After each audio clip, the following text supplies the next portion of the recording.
Okay, today is Wednesday, March 16th, 2022, just a little after 6 p.m. and the Casa Conejo Municipal Advisory Council meeting is now in session and this meeting is being recorded. So everybody welcome. I'll do a roll call. Call to order, roll call. Go ahead. Scott Horn, Here. Catherine Hope, Here. Richard Gass, Here. Vice Chair Villa, Here. Chair Zimmerman, Here. Student Representative Ashley Nyer. Oh, sorry, I didn't realize you. Here. Thank you. Okay, if I may have everybody stand and we'll take care of our flags. So Denise, do you have your graphic or we I can? do. All right, we do have a flag.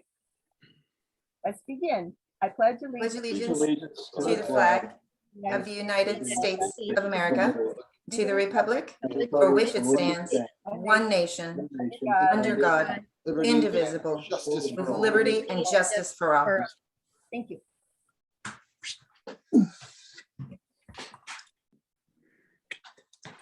Okay. Item number 3 on the agenda is the swearing in of Catherine Hope to the MAC by Supervisor Parks. I've asked you to unmute. Okay, hi, good evening. So at this point, Ms. Hogue, are you available? Yes, I am. Okay, and so we're going to swear you in, I take it. Could you raise your left hand Left hand. Okay. after me? I state your name, I, Catherine Hogue, do solemnly swear do solemnly swear that I will support and defend that I will support and defend the Constitution of the United States the Constitution of the United States and the Constitution of the State of California and the Constitution of the State of California against all enemies, foreign and domestic, against all enemies, foreign and domestic, and I will bear true faith and allegiance and I will bear true faith and allegiance to the Constitution of the United States to the Constitution of the United States and the Constitution of the State of California, and the Constitution of the State of California, and that I will take this obligation freely and that I will take this obligation freely without any mental reservation without any mental reservation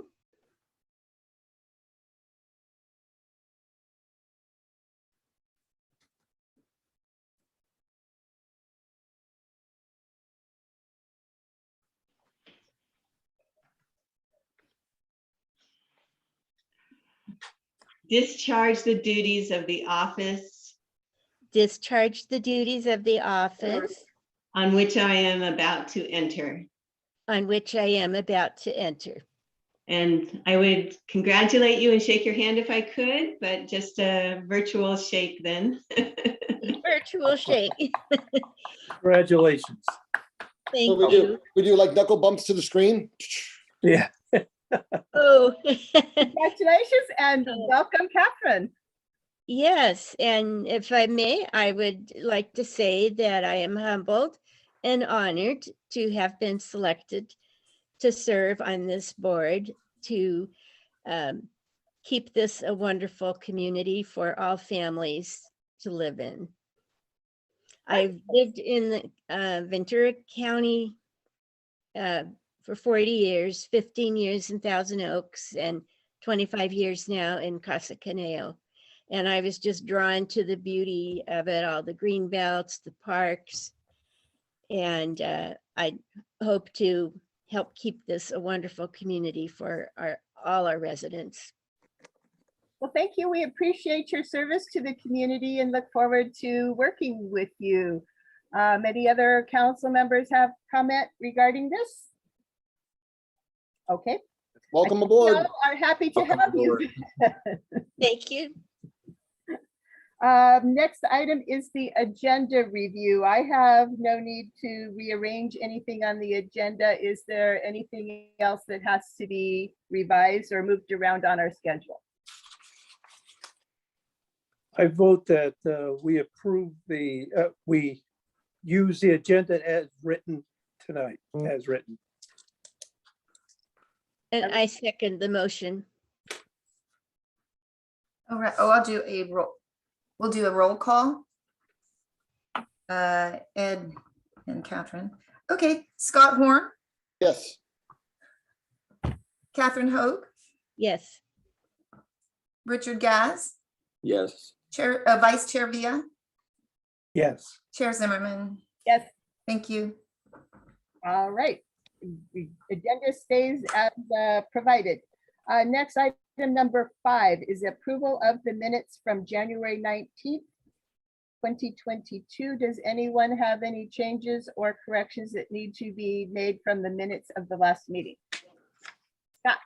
I have one small change on the minutes. Item number 8, council comments on items not on the agenda. Near the very last part of this where it says, Mr. Horn also commended the Newbury Park High School cross-country team on their championship win. I'd like it to also say on their 2021 national championship win. The 2021 National. Sure. Thank you very much. Okay. Anybody So else? would you like to make the motion with that change? I would, with the adjusted change, I move we approve the minutes from January 19th, 2022. Okay, I'll second. Richard second. I'll do a roll call, please. Scott Horn, Yes. Catherine Hoag, Yes. Richard Gaz, Yes. Vice Chair Villa, Yes. Chair Zimmerman. Yes. Thank you. Okay. Item number 6, public safety reports. I have Officer Ayers, I've asked you to unmute.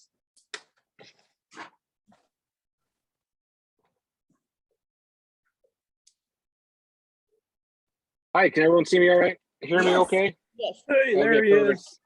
Hey, how are we, everyone? Thanks for having me. Sorry I'm dressed down a little bit. I'm at the softball field. We just finished my youngest daughter's softball practice on the coach of, and now I'm waiting for my oldest daughter's softball practice to start. I'm coaching that as well. So Busy. kind of a busy evening. But anyway, thanks for having me. A couple things. I know it's one of those things that we keep saying over and over, but a lot of the auto thefts that we've been seeing lately, which keep on happening in the area, and all over, not just across the Conejo, but in the Conejo Valley, Ventura County in general. You'd be surprised at how many people are leaving their keys in their car, and that's the cause, the easy cause of these vehicle thefts. So we just want to remind people that when you exit your vehicle, even if it's for a second, just to run back in the house to get something, run into the at the gas station, something like that, turn the car off, take your keys and lock it. It's just the easiest way to keep people from getting into your vehicle and taking it. That's preventable thefts.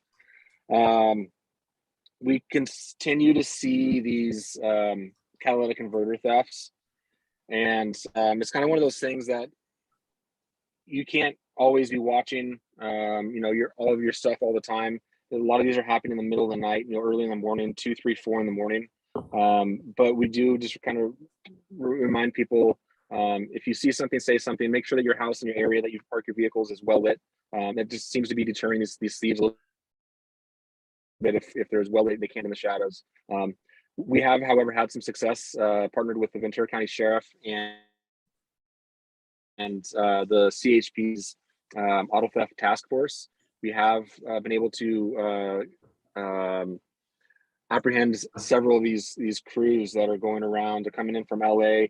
The big picture, they're coming in. A lot of them are from Chile and South America, coming in through LA and into Ventura County and stealing these catalytic converters. So we just want to remind people that there are those programs out there for the etching of the catalytic converters. There's some spray painting that they can do, and generally when they get under that car and they see those catalytic converters are etched or spray painted, they're alone because they can't turn them in. So we're still trying to curb this, but again, just if you see something, say something, help us know where to look.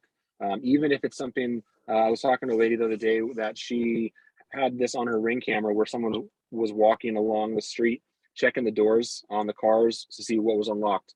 And she didn't think very much of it, but she also didn't report it. So if you see something like that, make sure you're reporting that, because that's giving us an exact location of where to start looking for these. We start seeing patterns, and then we can predict, when and where to be.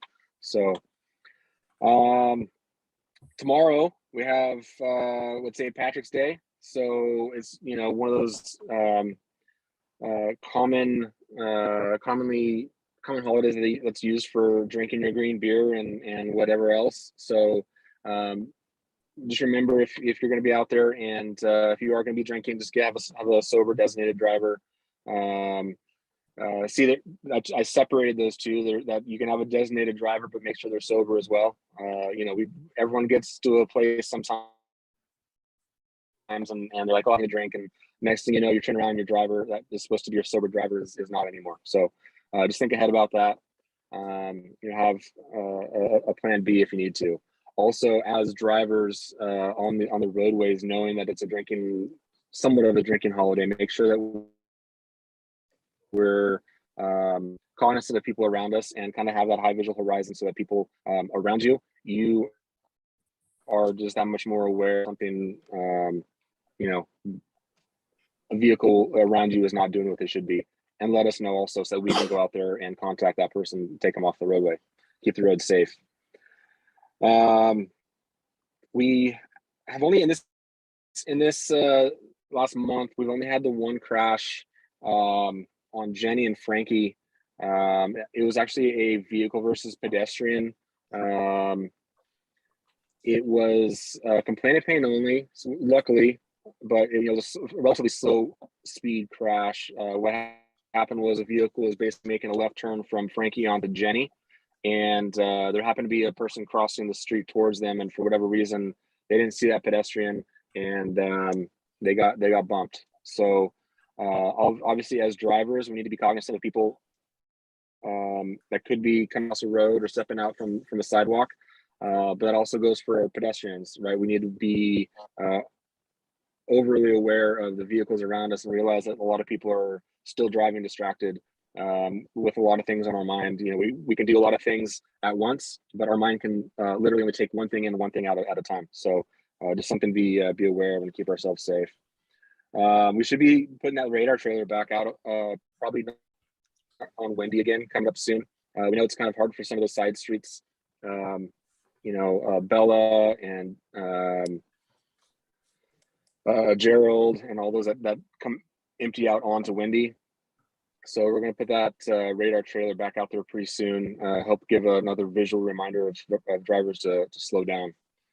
So I think that's it. All I have is kind of a lot, but what do you guys have for me? Anything that you'd like to talk about for me? Do you have any update on the fatal crash that occurred at Lynn and Kelly?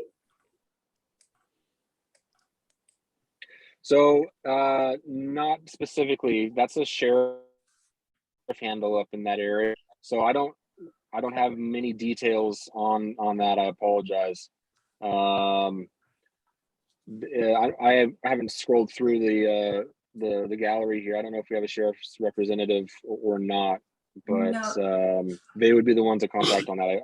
I apologize. Not today. I Okay. just wanted to check when we had somebody.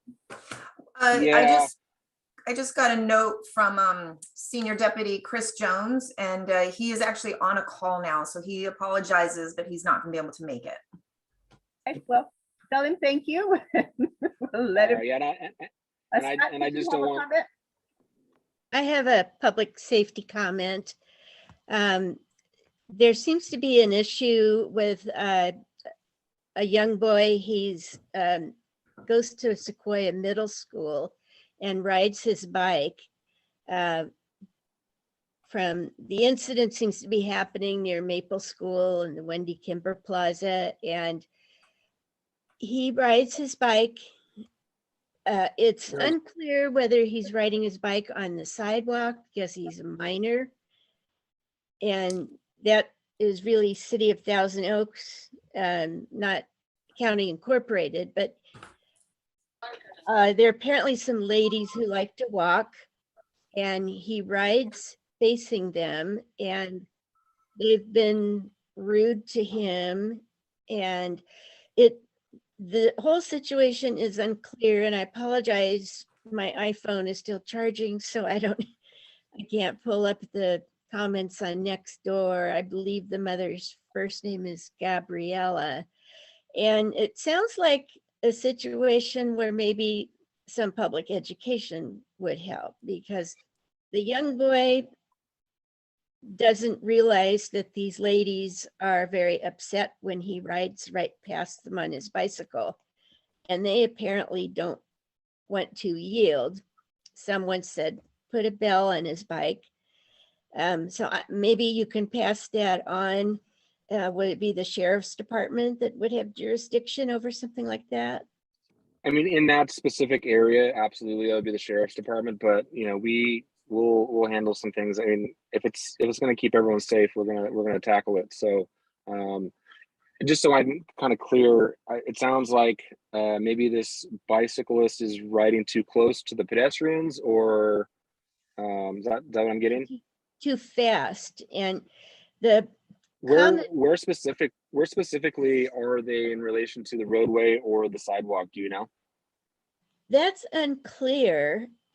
Okay. The mother initially said that he was driving on the sidewalk, and he was driving in the opposite direction of them. So he was riding his bike facing them, and they told him to go out on the street.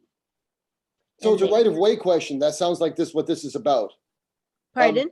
It sounds like this is a right-of-way question, with kids riding on the sidewalk and not. Can you refresh us, Officer Ryan, on what the deal is on that, please?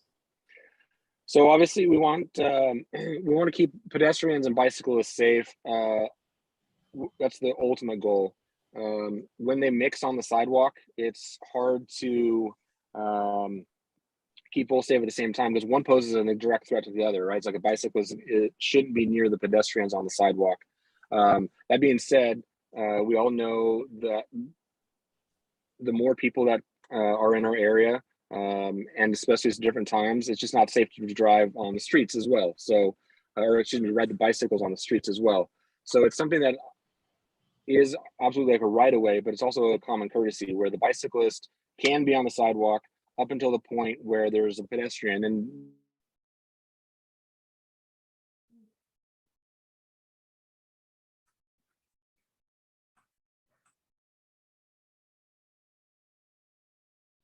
in the bike lanes. But yeah, it seems like a more of a common courtesy issue and a right of way for sure. So in the near future, we have social media that we utilize, Instagram, Facebook, and Twitter. We can put some stuff out on there, just kind of reminding riders and walkers and the. It sounds like the community needs to know what the rules are. And, I personally think if they're all on the sidewalk, the teenage boy should maybe get off his bike and walk it past the pedestrians, unless the sidewalk is wide enough that if he rings his bell, which the mother apparently is hopefully going to buy, then they can move to the side and allow him to ride back past, but he should ride slower. Absolutely, yeah. When there's not. Yeah, I think generally the sidewalks are going to be as long as they're doing it safely. Both the rider can, definitely stop and or slow down until they pass, or vice versa. So it sounds like a little bit of education will go a long way on this one. Yeah, the mother claims and the child claimed that bike riders below a certain age are considered minors and should ride their bikes on the sidewalk. And if that's something that you can get clarified, and do some PSAs on that. Notify the school principal. And I know signs are expensive to put up, but maybe Yeah, they're, it wouldn't be something that we would put signs up. That would be, you know, too expensive and not fruitful in what we want to accomplish. It is something that, like I said, we can go to the schools. We can talk to the public about that. A bicycle is just for general knowledge. Any bicycle is considered a vehicle which can be utilized in the street. Those bicycles, however, though, can go on the sidewalk as well. But when they mix with the pedestrian is going to have the right of way just because it's the safest way to make that happen. So we'll try to address that in the near future for you. Okay. thank you. Just a little further note from my involvement in the bat. Thousand Oaks allows people to ride on the sidewalk. However, the people riding the bicycles are supposed to ride in the same direction as traffic is going. You know, a lot of it comes down to courtesies and not courtesies. And California Vehicle Code says that where there are bike lanes and places for bicycles, bicycles are supposed to be ridden in the street so that, and where pedestrians have pedestrian passageways like sidewalks, pedestrians are supposed to be in their step. We don't have a perfect world, but you know, you are suggesting common sense and courtesy, which is what we all want to see. But those are just a couple of technicalities about the way it works. And I know from doing a lot of walking recently, I've encountered cyclists on sidewalks, usually of a more recreational and probably just don't know the rules, that, you know, have not been very yielding to me as a pedestrian. So there is a learning curve, and maybe what we need to do is work towards reminding the schools, and probably won't happen much this year, but maybe by next September, that when the kids are going back to school, they could remind them of the rules for, you know, biking to this, you know, biking to school and biking more safely, and routing that we, you know, all would like to see so we can coexist, because most of our sidewalks are not wide enough for a bicycle and a pedestrian at the same time. So, you know, the bicycle should yield to the pedestrian because that is structured specifically for them. Yeah, absolutely. No, I agree with that. And just so you know, we are out in the schools this year. We just the mask mandate obviously was just lifted, but we've been in the schools before that. We were out in wearing our masks, going to the classrooms, talking about bicycle safety. I was just over at Walnut on Read Across America Day, and whenever I have a chance to do something like that, it's always going to have a safety message first, and then we get to play. We get to play, read the books, and have fun with doing all that stuff. So the specific audience that it sounds like you're talking about on this one, maybe the junior high, which they have student or school resource officers through the sheriff, but I have no problem going into those as well with them and helping, you know, get that message out. So we'll work on that together. We'll collaborate on that. Thank you. That's great. Part of the issue is that these ladies are elderly, and although they may look normal, it's possible that some of them are having some, you know, age-related cognitive issues. And some elderly people can be quite cranky, and for younger people, and especially children, that is difficult to understand. So that might be something It used to be a common incorporated, you know. So what you're speaking of, I think, used to be a common respect thing.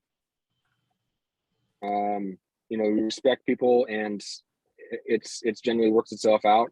Maybe there's that disconnect, and it seems to be we're kind of going that direction, unfortunately. So that may be beyond our reach as law enforcement in this specific situation. But it's always a good reminder. Yeah, if the kids can be taught to be respectful of adults, and if they are elderly and have some cognitive things going on, I'm trying to be politically correct here. No, but what I'm saying is that's going to be something, and kind of realize they need to just let it go, you know.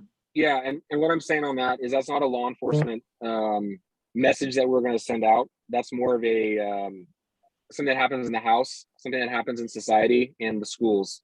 You know, law enforcement is definitely going to have the safety aspect, and we'll run with that, but we're not going to have that message be and don't take this in the wrong context, but our message isn't necessarily be nice to elderly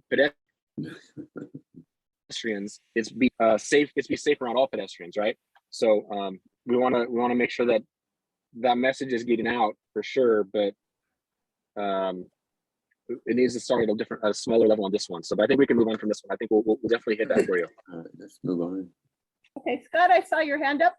Yes, we typically have a report from CHP regarding what the groundbreaking potential is of the scale of the weight scales up there. And we had heard that it was supposed to be in March. And so I'm asking about that and wondering if the CHP is aware of the potential Ventura County transit plan to widen the freeway and incorporate potentially another wildlife crossing over essentially where the CHP is at the top of the grade. So could you give me a little update about the scales and what your interaction, if any, with that group is? Yeah, so the scales, that project is definitely still moving forward. Unfortunately, with COVID, the order of pieces of that scale specifically were delayed, and that is obviously delaying the project moving forward. So we're still within the next couple months, but they need to receive the scale first. So that is the only thing that's holding up that project. We'll start on the northbound side, and then we'll transition to the southbound side. And they're going to be doing scale replacement on the northbound, and then they'll be doing repaving on both the northbound and the southbound scales there. I think the issue or the question about the animal, the nature bridge, I've heard things about that, but I think they're in such infancy. I don't think there's any strong plans to do that right now. But that's just from my department's perspective. We aren't generally in that loop until it goes into a construction phase and there's impact to the roadway. Lieutenant Hoagland, who is the commander at the scales, on the next meeting, will definitely have some more information on that for you. Between that and the scales moving forward. Okay. And then the third question, there was another one in there, I think, about the highway widening. Is that correct? That was part of that. Yeah. Is the highway widening factored into your new scale thing? I mean, just making sure that one hand's talking to another about these sort of things. Right. So not at this time. I know that there's talks of it, but as we know, things like that take a lot of planning, a lot of time, and a lot of processes before that's ever going to move forward. Ms. Parks may know more about that also. I don't know much about that project. I know it has been talked about, but again, the Highway Patrol in Sacramento are commanders up in Sacramento, and they have an ear with Caltrans, obviously. Would know some of that stuff, but until it's actually going to be happening and come to fruition, they won't let us know much about that, just because there's so many things that will set that back. So I do believe that there's a plan to have that happen in the near future. Well, I don't want to say near future, in the future. I just don't know what the schedule is for that. Thank you. Closing out that, thank you very much, Mr. Ayers, for your report. Appreciate that. All right. Thank you for having me. Our next item is comments of Supervisor Parks. Hello. So let's see. You can all hear me? Yes. Yes. Good. Thank you.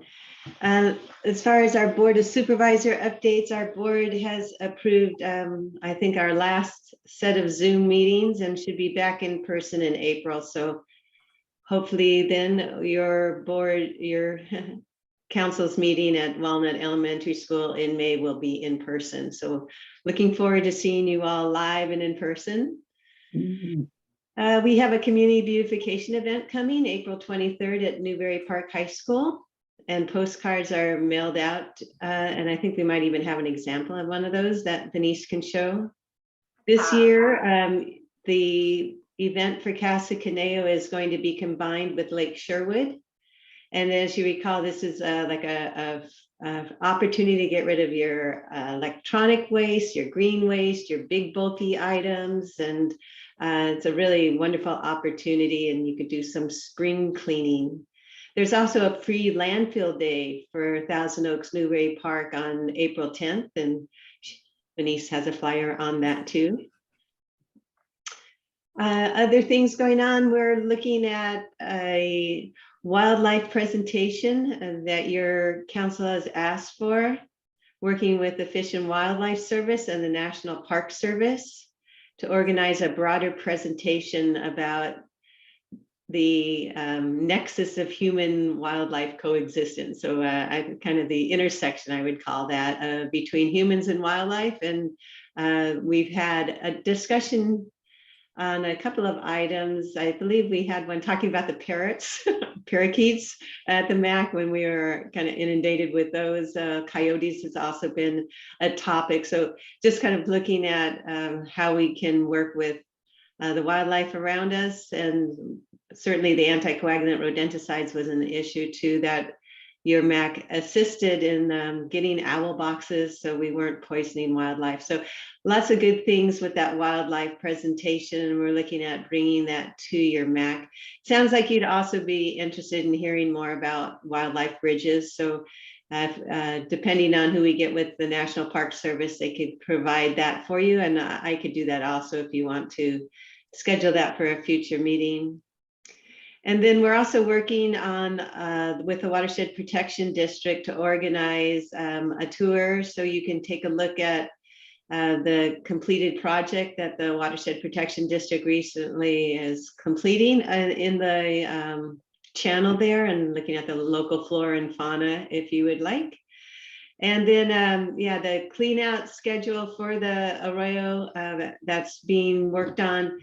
They're looking at it to be cleaned in the beginning of June. And so they'll be doing some clean out work there. I believe the dates are June 20th through 23rd, the 27th through 30th, and July 6th and 8th, doing different sections.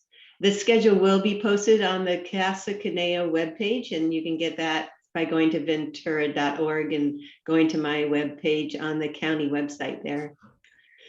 I know there were some questions on the TFX aviation wastewater discharge. I don't want to get into too much detail on that, but they have a permit and have been taking corrective action.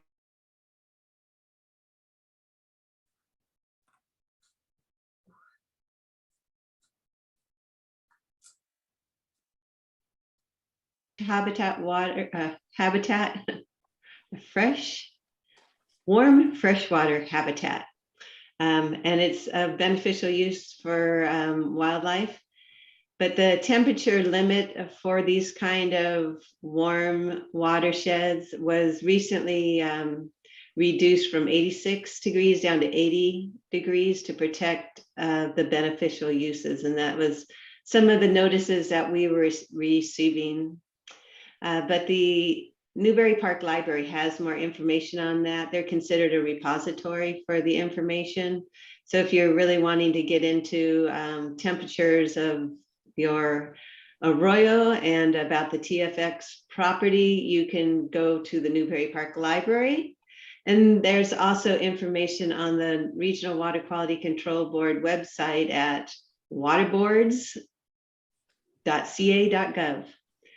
And I think that completes my comments, and I'm available for questions. We are very excited to see the wildlife bridge at Liberty Canyon begin its groundbreaking. It will happen in the next, in about less than a month now, and we'll have that groundbreaking. So I'm excited about that. And yeah, I'm trying to encourage some discussion about the potential for another bridge at the, basically near the top of the grade, where it's the only place in the area that has open space on both sides. And it's also an area with, not uncoincidentally, that you're seeing wildlife being killed. You know, we've had a mountain lion killed there, and we know we have a lot of wildlife in the area. So that's something being considered, because they're talking about widening the freeway, and that's the best time to do that kind of project. And that completes my comments.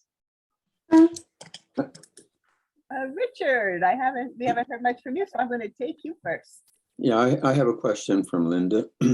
Thousand Oaks used to have 2 tunnels underneath the freeway at one time. It seems to me that financially it would be cheaper to put a tunnel under the freeway than to build a bridge. I'm just throwing that out there. Yes, the science though shows you're not going to get the larger mammals and such to crawl under into these, what would essentially be a very dark, long tube under the freeway. And that's why they're working on these kind of overpasses, where you're seeing them in a lot of other places, you know, not too many in the United States, but other countries have these. Wisconsin has them though, I hear. And I know Catherine has seen some too. Canada has them. So it would be used, mitigation monies would be specifically put towards a project like that, because they impact wildlife. So they need to do something for wildlife, is the way it works. Oh, thank you. Catherine? Yes, I grew up in a very small country in Europe, and I found out it is 1/14 the size of the state of California, and they have over 100 wildlife crossings in that country, probably more now. And in Australia, out in the bush, they often have kangaroos get killed. And they have had some success there with building tunnels for the kangaroos. And they do learn to use them. But I'm, on either side of the fence on that issue, but I do agree with Linda that some of the larger animals might not want to use a tunnel. And I'm really excited about the wildlife bridge finally beginning construction over Liberty Canyon. So that's my 2 cents worth. Okay, to add on to Supervisor Parks, I'm the one that requested the wildlife talk, and I really wanted for an emphasis on what lives here in Casa Conejo. Fish, birds, reptiles. I know we have turtles and things in our arroyo that are not native, and which ones are native, which ones aren't, and really have a closer understanding of the non-human lives that we share here, and really focus on this particular area. And it's also good to learn further out, but I hope that we will have something that really says, we go, hey, Mr. Science or Ms. Science or whatever, what is this? And learn about animals that may be threatened or endangered, or they're living happily and succeeding here, and how what we do impacts them and what they do impacts us. And I think it could be really beneficial for us to get that education. And so I think it'll actually be, well worth doing. I want to make just a brief comment at the moment before we go on to our report from Mr. Pope. If any of our gallery folks, and I'll get to you just a second, Scott, have comments that they want to make during the public comment section, would you please let Denise know through the chat section that you would like to speak, if you have not already emailed her that, so that we make sure that everybody gets their chance to make their comment, and it's like 3-minute public comment stuff. So if you guys are prepared for that, I'm just going to ask you to please, go ahead and do that as we progress through our agenda. Scott, did you have something? Saw your hand. Would you unmute, please, Scott? Where are you, Scott? Scott? Thank you. I muted myself when I had to sneeze a whole bunch. And I apologize. Bless you. Okay, I just wanted to point out, I did a little bit of digging onto the TFX Aviation as well. That notification that came out, I called the Department of Toxic Substance Control person listed on the thing 4 or 5 times. I didn't hear from them. And I called the TFX Aviation facility contact on the Old Conejo Road facility. She picked up her phone on the first call and talked to me at length about the TFX Aviation. The most interesting thing that she indicated is that TFX Aviation actually draws water from about 10 different wells in our neighborhood and around Ventura, around their site as well, and not just right at that exact location, which surprised me a little bit. And I've asked her to send me a map, and I do have a map of the actual well sites, which was unusual, so I can share that if people are interested. But essentially, as they've got their act under control right now, and it was just one company trading ownership with another one, apparently. Okay. Are we ready for Mr. Pope? With Hi, regard to Mr. Pope, I've asked you our to track unmute. presentation. All right, thank you, everybody. Just by way of introduction, I'm Joe Pope. I am with the County Public Works Agency. I'm the director of our Water and Sanitation Department. Most of my work usually deals with water and sewer issues, but I also manage the county's solid waste programs. And as part of that, we manage the 16 unincorporated county service areas where we have franchise waste agreements with several companies.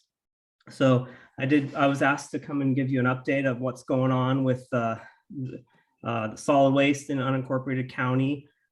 We are mostly been focused over the last 2 years on implementing the SB 1383 requirements. That's the state law that was passed to control the greenhouse gas emissions from landfills by way of removing organic waste, diverting organic waste from our trash and to composting facilities. Every jurisdiction had to pass an ordinance by January 1st to be in compliance with that. The county passed our ordinance back in December of 2021. And so that was our first big milestone. We have, I mentioned our solid waste franchise agreements. All of our agreements expire at the end of, in December of 2023. So we've begun negotiating with our current waste haulers. We're following a similar process that the city of Thousand Oaks followed, where their agreements expired before ours, so they're quite further ahead of the game on their process than we are. But the first thing we've done is we've amended our agreements to get them in compliance with SB 1383, so that at least until they expire, we'll be in compliance with the state requirements. But with that, we've also begun negotiating for new agreements. And we have we're actually using the same consultant that Thousand Oaks used, R3, to help us manage that process. And the way we are working it is we'll work on negotiations, present it to our board, the Board of Supervisors. Should the negotiations not prove fruitful and competitive for all of our customers, then we would make a recommendation to the board to go take a different path, which would be to go with a competitive request for proposals, which is actually what, as you all know, Thousand Oaks ended up doing as well. But I'm kind of jumping around, but circling back to the amended current solid waste agreements, you should be seeing some information coming your way regarding food waste collection that should start around May 1st. And right now, since we have no facility within the county that's permitted to handle food waste, what the haulers have been doing, have been asking people to put food waste either in paper bags or plastic bags and put them with the green waste. That way they can separate that out. within the facilities within the county, and then they take the food waste outside of the county. Either usually it's to Kern, or there are a few locations in Los Angeles County that can process food waste. Let's see, what else was I going to talk about? Oh yeah, the other big program we are managing. We have a consultant that's working on what's called an edible food recovery study, and what they're doing is they're looking at the capacity to basically look at all potential generators of food in the county, so supermarkets, restaurants, cafeterias, and connecting them with organizations that provide food and meals to what we call the food insecure. And so that's a program that we're looking at. The state is mandated that all counties will basically establish that food capacity study, and then we'll be looking at, once that study is done, we'll be looking at different ways in which we could implement that program. In conversations with our colleagues at the cities who run their solid waste programs, there's a strong interest in having a regional program where basically all the cities in the county would get together and pool our resources to make that food recovery program a reality. So that's my report in a nutshell. I'm happy to answer any questions you may have. I have one quick question, Mr. Pope. My question is that this consultant that the TO Thousand Oaks used to do the bidding or for the new trash company, like Athens, then Athens is charging 1/2 of what Harrison Disposal is charging. Did they lower the dump fees for Athens so that they would get the contract? I don't know how they're going to make it, how they can make it a half as opposed to what Harrison is charging. How did they come up with that? So I wasn't privy to the what the city of Thousand Oaks did in their RFP process. I know Notter from the city of Thousand Oaks is online. He could probably answer that question. Oh, Notter, I'm going to ask you to unmute. Sure. Thank you. Hi. Yes. Hi. Good evening, everyone. Yeah, what Joe was referring to is the consultant, which is not Athens. It's a professional consulting firm that helps municipalities and other agencies develop, their plans for their solid waste management system, and that's the R3 company.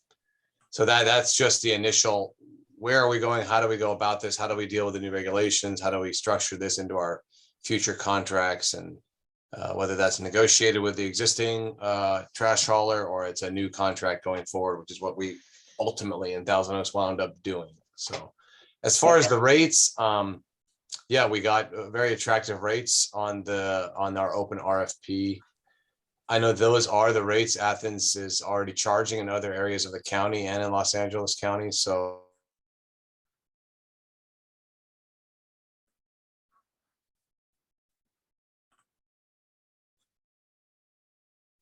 a variety of ways. It's about efficiency and effectiveness, and so whether something is too low or too high, it's the company has a contract to fulfill, and there's terms in the contract if they can't fulfill it, and there's limits of the what they can increase it every year. It's either CPI and so forth. So Okay. yeah, with a maximum of 4%, but that's the contract we have. But yeah, certainly Okay. they're not half though. I mean, at least for Thousand Oaks, they were wound up being about 30% lower. They weren't 30. half. Yeah. Okay. Okay. Well, thank you. Hi there. Nader, thank you for joining us, and Joe, thanks for joining us. A question regarding the recycling, and this is for Joe, I believe here. I'm a member of the Organic Garden Club of Ventura County, and we've been on top of the recycling aspect of what's been happening for a long time, and we're just frankly thrilled that a lot of people are finally catching on that recycling and the environmental concerns are important to saving our planet. And we're glad that that the city and stuff are catching on here. I want to just backtrack 1 second to the city of Thousand Oaks and your trash thing, Nader. One of the anecdotal concerns people had about their trash pickup new with Athens was the potential charge for an overfull yard waste barrel. And I know that having a big yard and cutting down trees, from time to time that happens with me. Has your experience been that a barrel that's overfull a little bit is being charged extra by the new waste management people? Yeah, that has been a question that we've certainly heard, and there is a provision in the contract that we have that there is a $25 charge for, overfull. That actually was in the previous agreement too with waste management. It's kind of there needs to be some teeth, I think, in the contract. So if people are filling their bin 6 foot outside of the bin every week, and there's, debris flying around and, trash getting in all the gutters because people don't have the right size bins and they're trying to get by with a smaller bin when they really should have a larger one. So there has to be some enforcement mechanism in the contract, but no, they're not enforcing it. What they're saying is if someone does it over and over and over and over again, and all the time they go there and there's trash flying everywhere, then they're going to say, hey, maybe you have the wrong size bin, or eventually maybe charge somebody that. But that's quite the rarity, and it hasn't happened. And they've come to council and said that that's certainly not something that they're pursuing. It's just, there needs to be some ability to elevate it if it gets to the situation where somebody's just completely, has half the bin size they should have, and they got 20 weeks in a row where the thing is just overfull. So sure, I can totally see the abuse aspect. Joe, with that in mind, is there a provision? Is there something in our contract that said they could already overcharge? If you have an overfilled barrel that Harrison Newberry Disposal, our company, is able to do this, and they just haven't been doing it either? Yeah, we have similar provisions, and I can't tell you off the top of my head. Actually, I have it up on my screen here, but it would take me too long to find it. But we do have those provisions, and we rarely see those type of fines, if you will. It's usually a phone call or two, and it's very rare that we have gross abuse of, in terms of the solid waste customers. Well, okay. So thank you for that. Going on to the green waste issue and the conservation as an organic gardener, this is, an essential part of the process. Do you anticipate a more local solution? Because I was hearing you said Kern County, rapidly for us. Yeah, so that's one thing the state, and I should have mentioned that, they are also requiring us to look at infrastructure within our county. The Board of Supervisors did permit the Agriman Limonera facility out in Santa Paula, which will allow them to process up to 300,000. Yeah, 300,000 tons per year of organic waste, to include food waste. They also, Agriman also will have a food waste to animal feed facility in Oxnard that they're working on getting permitted. So there will be solutions. We're hoping and working with any private company can go through the permitting process and try to get a facility to process organic waste. The city of Oxnard is they're working on co-locating a organic processing facility next to their Del Norte material recovery facility. They're in preliminary discussions. And I know that Waste Management out of the Simi Valley landfill is also looking at some opportunities to do food waste processing. So we, and we also always encourage people to compost on their own, right? I mean, there's nothing in the law that prohibits anyone from having a backyard compost. Another thing I know that we are looking at doing is we have procurement requirements at the county. We have to procure approximately 8,000 tons of organic material per year. And that's actually just for the county agencies to do that will be challenging. So we're looking at things like compost giveaway, mulch giveaways. So where the county, using the fees that we collect through our various agreements, we would you basically give that stuff, give that material back to our customers through giveaways. It's not a program that we've established. It's just an idea at this point, but it would be subject to board approval, but I'm sure it would be a win-win, because one of the things that the state wants to do is make sure we're creating markets for the organic material that we're processing.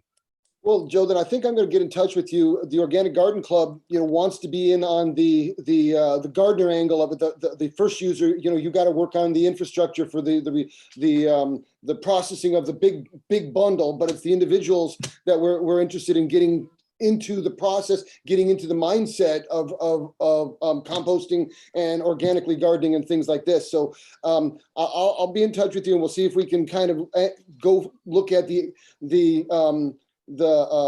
homeowner angle as and how to strengthen the composting angle there.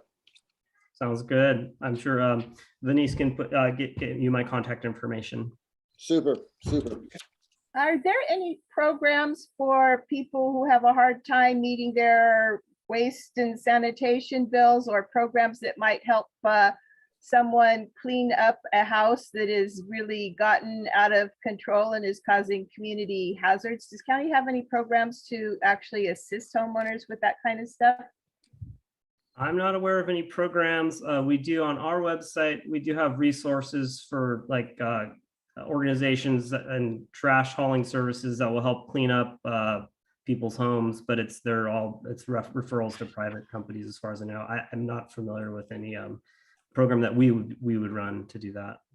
Okay, thank you. And of course, take advantage of the community beautification events and the free landfill days. That's also run out of our office, and Supervisor Parks had mentioned that earlier. So that's a great way to clean up. I've also encouraged people to go around the neighborhood and pick up the extra trash that's laying around, and I've done that myself for community beautification for the houses and things where people don't actually look out on the sides and so forth, that people in the area seem to think it's okay to throw their bottles and other junk into those folks' yards, and just kind of pitch in and do a little extra, pick up and throw it out. Ed, did you have a comment? No, I'm good. Thank you. Council good? All right, then I'm going to thank Mr. Pope and Mr. Ideri for his assistance in filling in on the issue of our sanitation issue and helping us get up to date. And I guess we will look forward to some information from you all in May so that we can work on learning to dispose of our food waste better. Thank you. Thank you. Thank you. Thank you, Joe. Thank you. Okay, next on our agenda, item number 9 is council comments not on the agenda. Ashley, I'm going to let you do the honors and start with letting us know if there's anything How are with you? the high school. If you don't mind. Sure, yeah. So recently at the high school, I'm pretty sure if my memory serves me correct, last week we had International Week. Basically, International Week is run by our International Baccalaureate students, which is our high honors program students. And basically what we did is we were able to celebrate different cultures at lunch, whether that was through cultural dancing or having clubs sell foods from around the world to make money for their club. So that was pretty awesome. That was really successful. That's one of my favorite events that we have on campus. Next weekend, on Saturday, we have our first spring dance, which is pretty exciting. It's always a fun way for the students to get involved at school, and it's always fun to see everyone outside of school. And then we have spring sports are underway. We have swimmers who have already I'm not sure what the correct term is, but they're under consideration for CIF, or they have, made it to CIF. Our baseball team is doing really well. I believe they've only lost about a game. I know our boys tennis team's doing well. And our track team, they have their first invitational, I believe, this weekend, which is also really cool. Prom tickets and prom in general is going to happen in the next month. So we're slowly working on, finalizing all of that, finalizing catering, which is always a challenge. ASG board and class board elections will happen at the end of this month. So students are having to submit forms and slowly start campaigning for positions that they might want to have. And then we are also fortunate enough the last 2 weeks to have boys and girls state interviews, which is a program where one junior student is selected from their peers, or actually 6 are selected. They're put through a rigorous interview process, and then one is chosen to go up to Sacramento State for a weekend and learn about like government and its mock government. So they get to stay at the dorms over summer.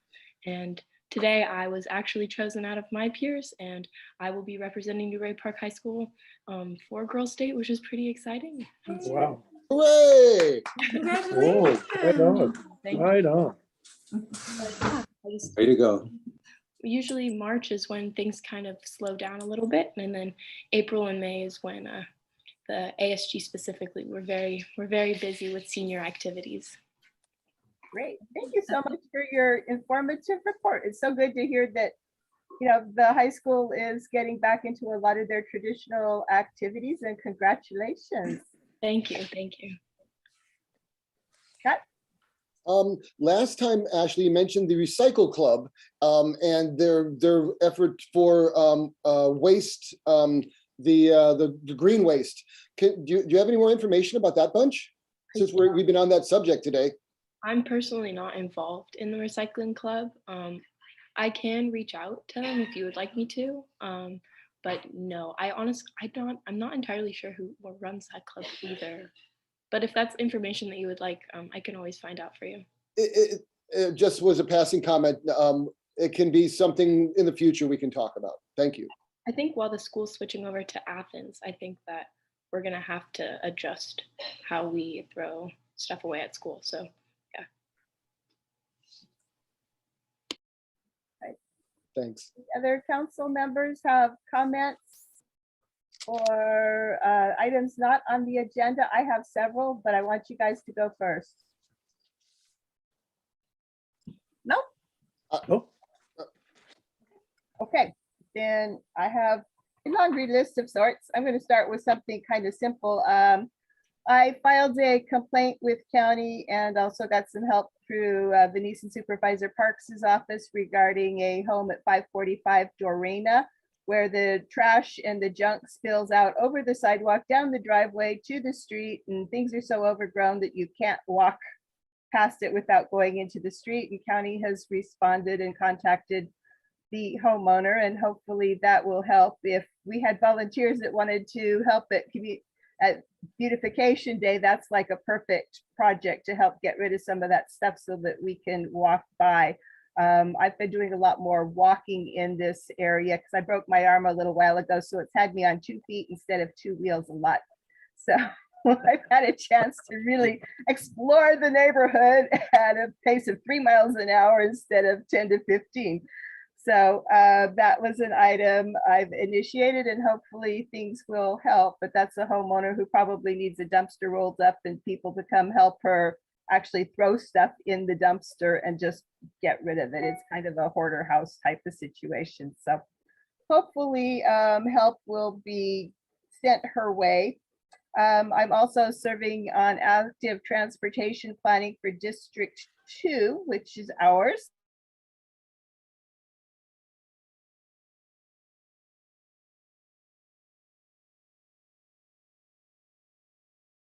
In our neighborhood, walking, those kinds of things, people powered transit. I am working with county on planning for the future in that area in District 2. Next comes the issue of the drive-through in the shopping center on Wendy Drive, which the MAC sent a letter that you approved. And basically the response we got from community development was they went and approved the project, not only with what we knew about, but conditions that are even worse for us than what we expected to see.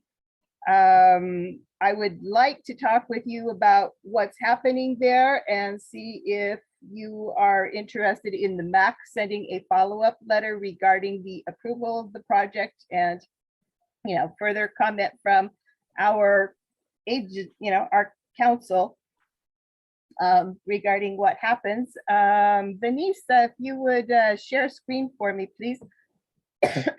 One of the comments we have received was that Kelvin Parker outright said that the merge lane does not happen during the shopping center. And I have taken photographs that show it clearly does. The merge ends and single lane begins before the end of the shopping center.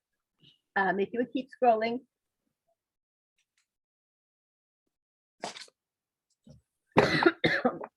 Keep going. This was in the newer batch of photographs that I took. I literally walked over to the shopping center and took pictures of where the arrows are and all the pieces. And Wendy Drive becomes one lane. Pardon me, got a frog in my throat. There's an illustration of it that will work. That shows that it is one lane through there. Eventually, at some point in the far distant future, just as an adjunct to this, we may want to consider asking county to make Wendy Drive through this portion of the community a 30-mile-an-hour street, not just a 35-mile-an-hour street, and see if that will help mitigate some of the problems that we've got going through there.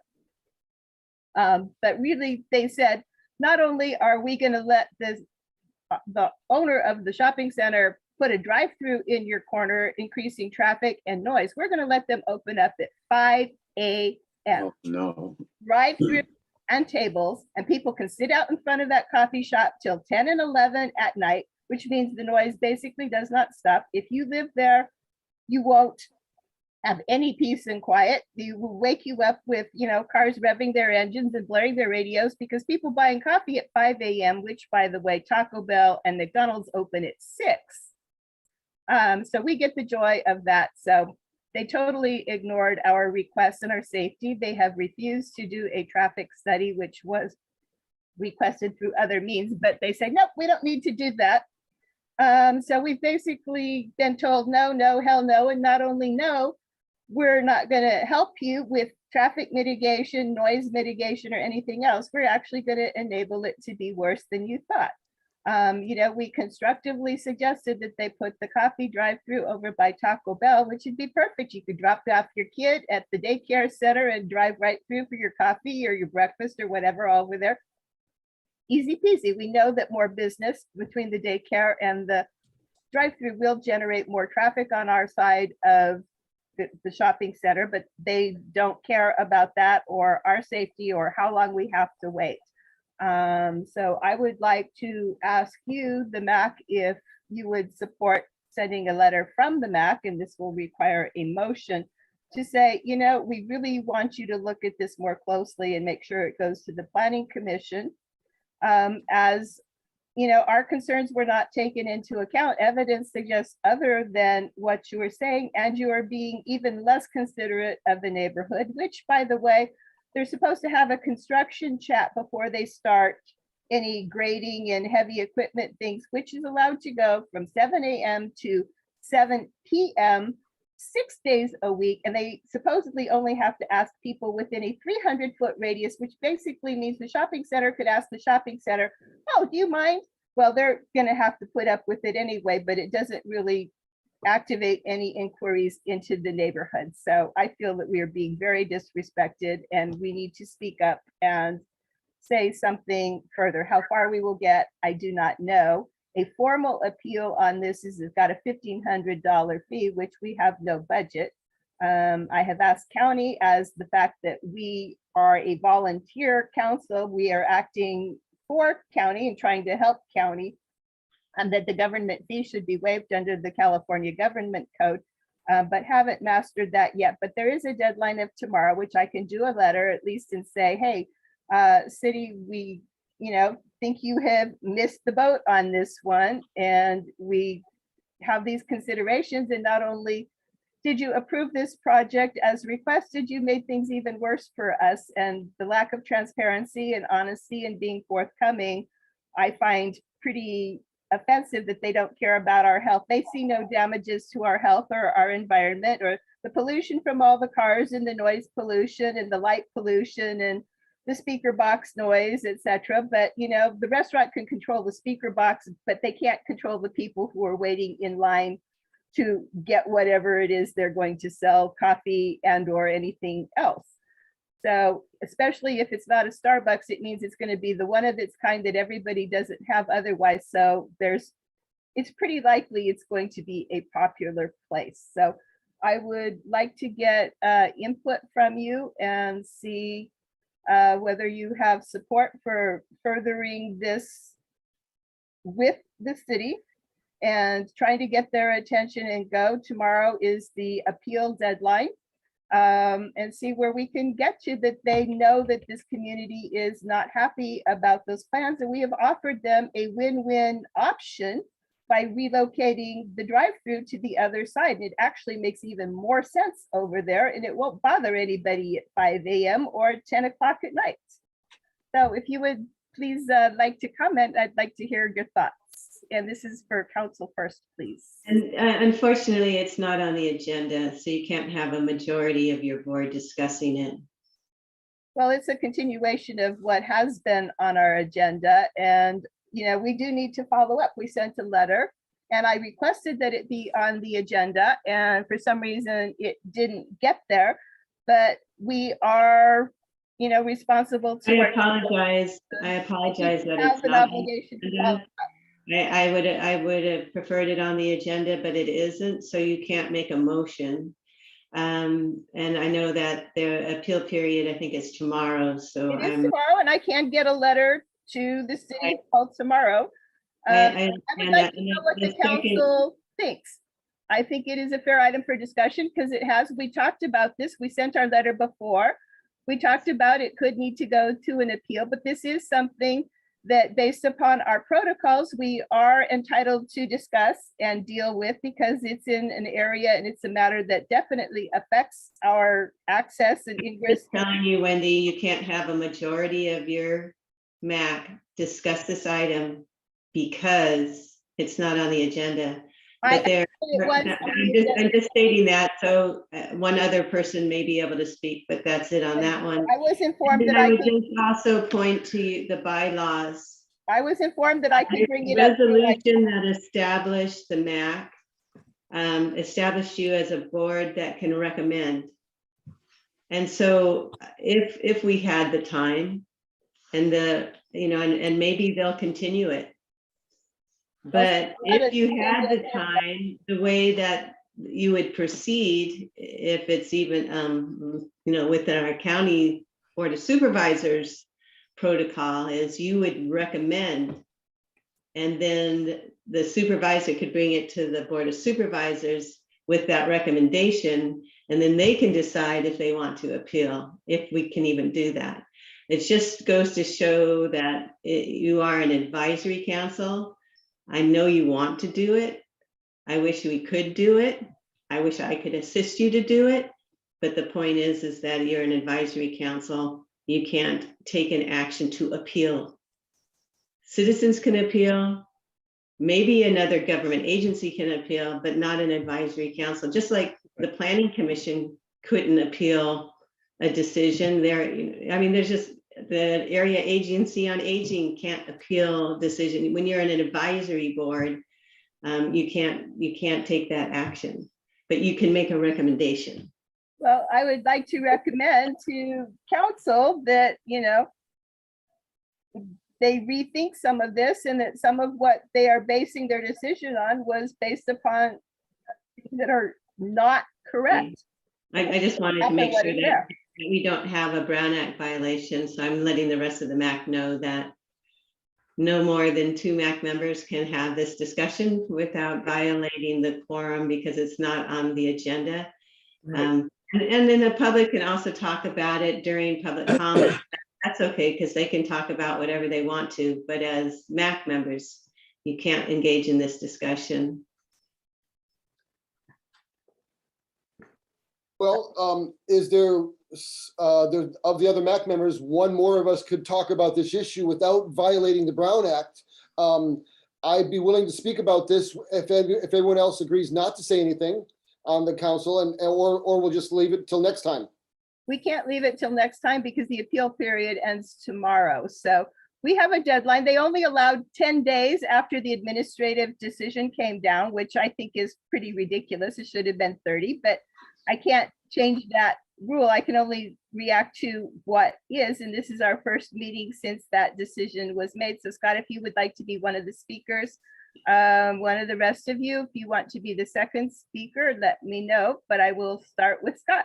Hang on, I think that means you've already spoken. I'm the only one who could then speak. I think that's No, right. she said 2 more. No, I did not. You No. cannot have a quorum. The quorum of 5 would be 3 people. So you can't have 3 people speak. 2 people would not be a quorum. Scott has spoken. And I would note that you have a member of the county staff and others who wish to speak during public comments. But at this point, the council cannot have a discussion on an item that's not on the agenda. And Scott, why don't you go ahead and say what you think, and then we will go forward to public comments and see what shakes out.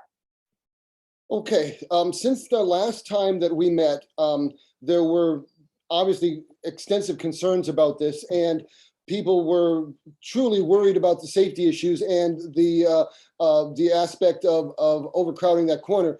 One of the questions that didn't get asked of our city council or city planning rep was what did the business that would be most affected by the change, the one that loses its parking lot, that has its queue of idling exhaust spewing cars right wrapping around its building. I'm talking about Exer. I'm talking about the Exer Care. So I called the Exer Care and spoke with the general manager about that, and he wasn't aware that there was actually plans to go on to the lose his parking lot there. So I forwarded him the map that planning had sent and what have you, and he could see that there was the queuing line wraps right around the building. They lose all their space there. So he was gobsmacked, I guess maybe isn't the right word, but it's possible Exer knows about it, but didn't tell the tenant, or maybe the landlord didn't tell his tenant. I don't know. But anyway, the man who's a general manager didn't know about it. So that was very interesting.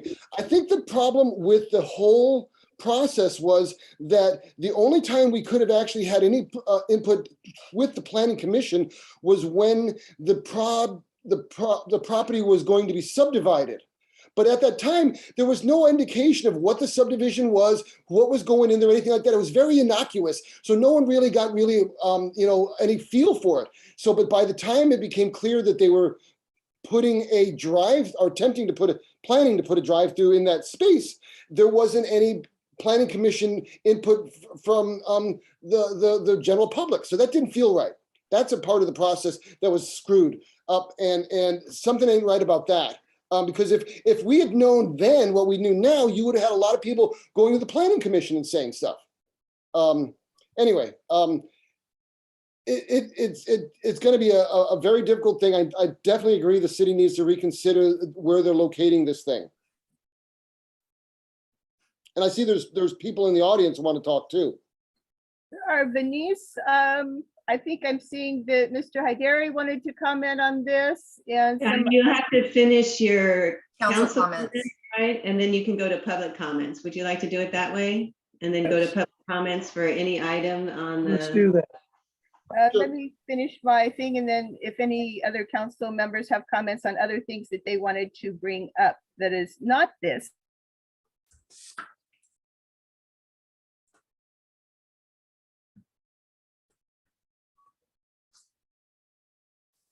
In this, and that city has not been truly willing to listen to our concerns or take them into matters, and we are looking at a case of dollars over quality of life for this community. And there are ways that we can all win on this situation. The property owner can make money from the coffee on the other side, where it does not interfere with homes immediately in back of the place and people going to and from their homes. And now, there are ways that we can all win and succeed in this. And, it's difficult when we don't really have as much standing as we would like, or things that are. There are planning commission meetings coming up on the 28th and the 29th. This was a decision that was made administratively, not through planning council. The lot division went through planning commission. This went through administration, not public hearings and all of that. So it's been handled differently, although the impact to this community is great. So with that, I'm going to conclude for the moment. Do we have any other council comments on items not on the agenda?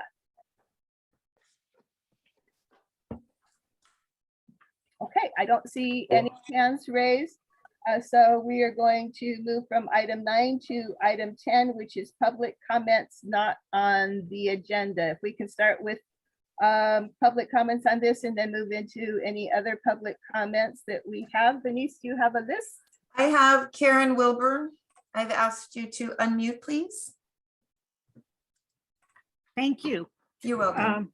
I'm having major internet problems. That's why I'm sitting in my motor home. Oh, I want to speak to the Wendy Drive issue. I personally went to City Hall today and tried to file an appeal, and I was floored at the $1,500 charge. I will actually kind of correct Scott in one area. I first found out about this project probably in May of last year. There was a sign posted about possible changes. It talked about daycare and a drive-through. It said it was administrative. There did not need to be a hearing unless the public demanded one. And so I immediately wrote to the planner. Her name is Jessica. I asked her a number of questions. I have to tell you, it took me 3 emails, and I think finally I had to copy her boss to get a response. There were also people that were posting on Nextdoor at that same time saying that they were asking questions and not getting a response. But I ended up getting, my response. And I have to be honest, I was focusing on the daycare center. So I asked a number of questions, storage, how, the height, how many kids, et cetera, et cetera. I got what I thought were adequate answers at the time. So I said, all right, I'm withdrawing my request to require a public hearing on this. And then it just kind of died. The next thing we know, as Scott mentioned, was the issue with the dividing, separating into separate parcels, which is very interesting. That had to go to the planning commission, although that had no bearing on what was going to happen there. But what has a bearing on what's going to happen there is administrative and doesn't require approval by the planning commission. So at the last MAC meeting, this was discussed. The planner came and discussed with us, and it was extremely clear that the public is very opposed to this. We were just glad-handed, explained that this is the process.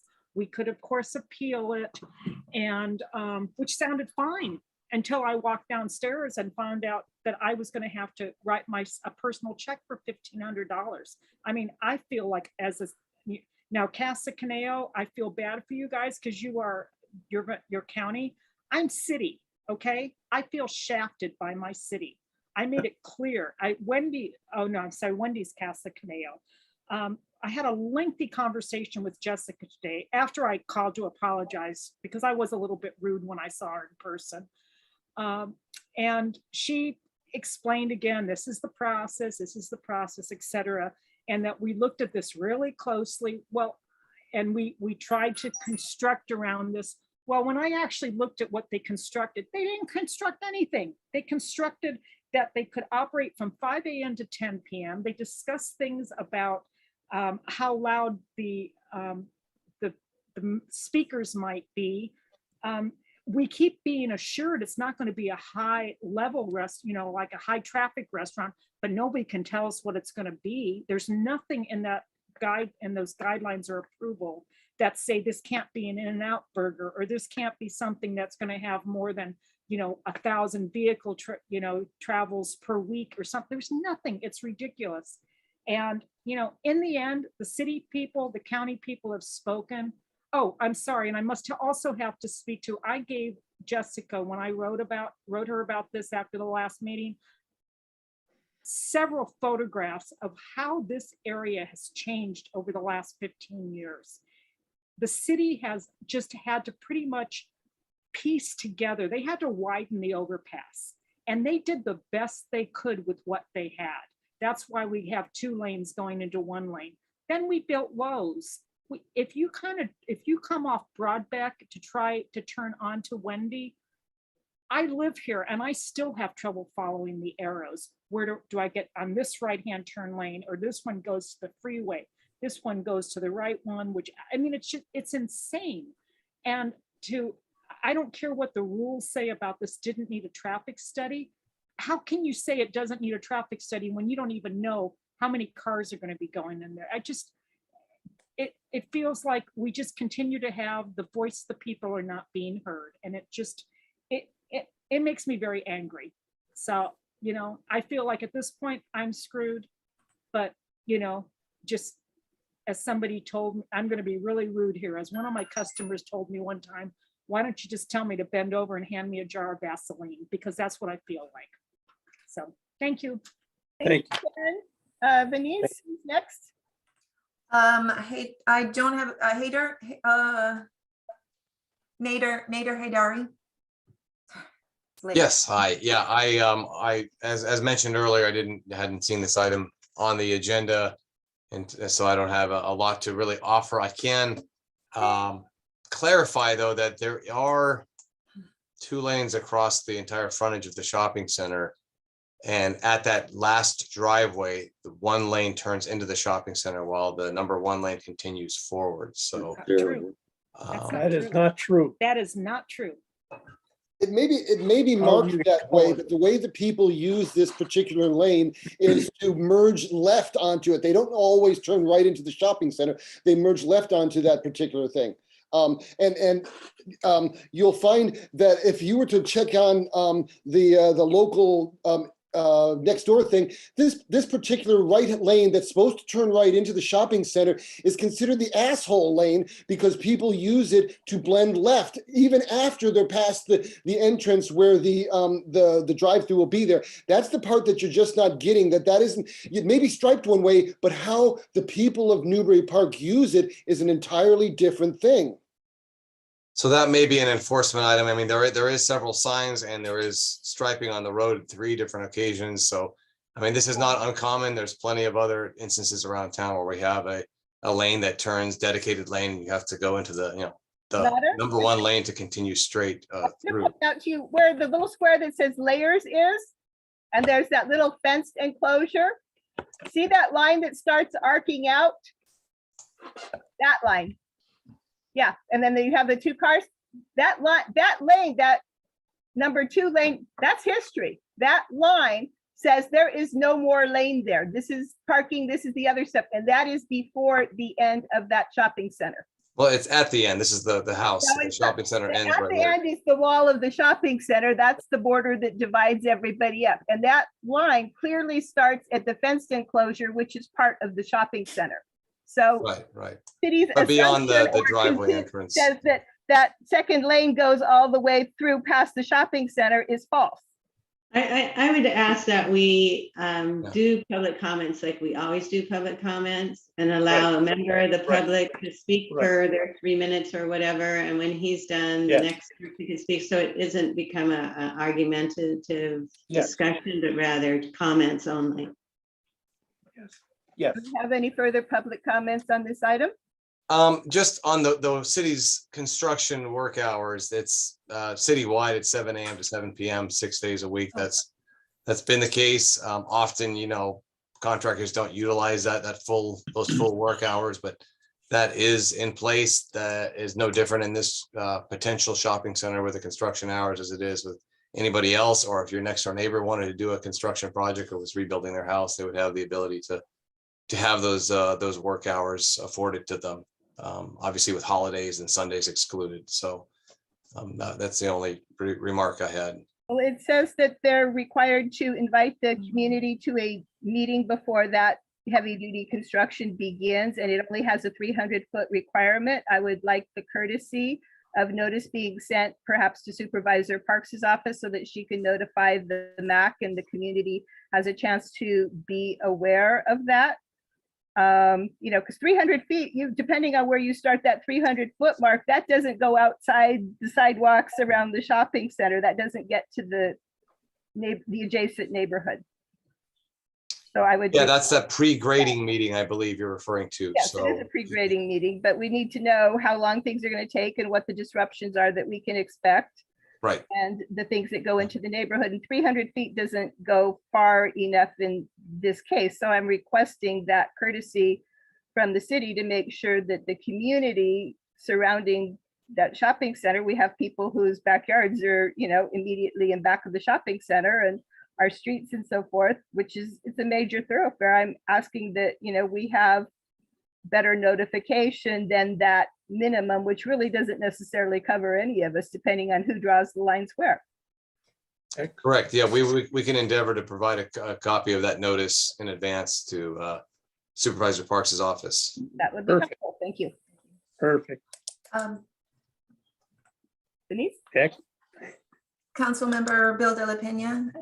Thank you so much. Good evening, everyone. I'm here primarily really for this particular topic. It's not on the agenda, but I wanted to see what the MAC concerns are and also use this information to see if perhaps for future projects, the city can be more cooperative with residents who are in the unincorporated area.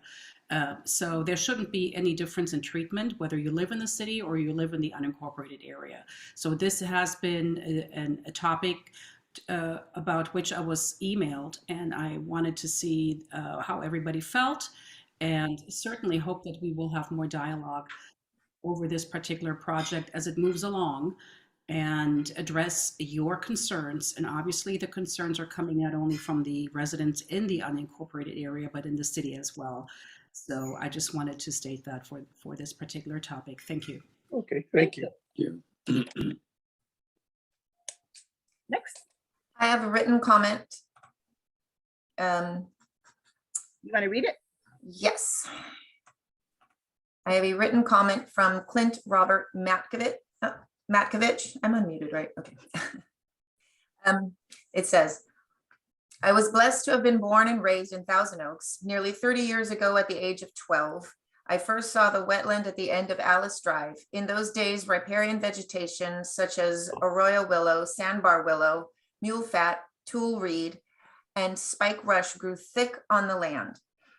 In early 2005, Geo Labs of Westlake Village submitted a hydrology report which mentions groundwater on the entire property.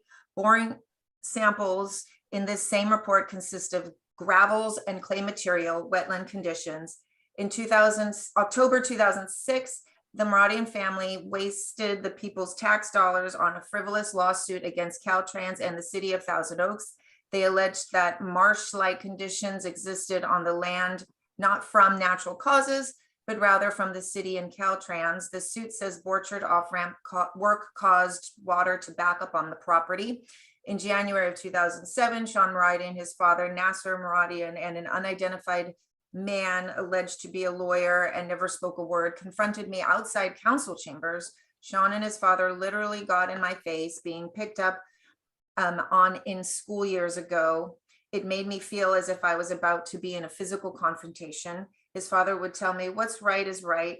The Maradians' harassment towards me didn't end there. It would occur multiple times in the years to come after my job at Westlake Costco.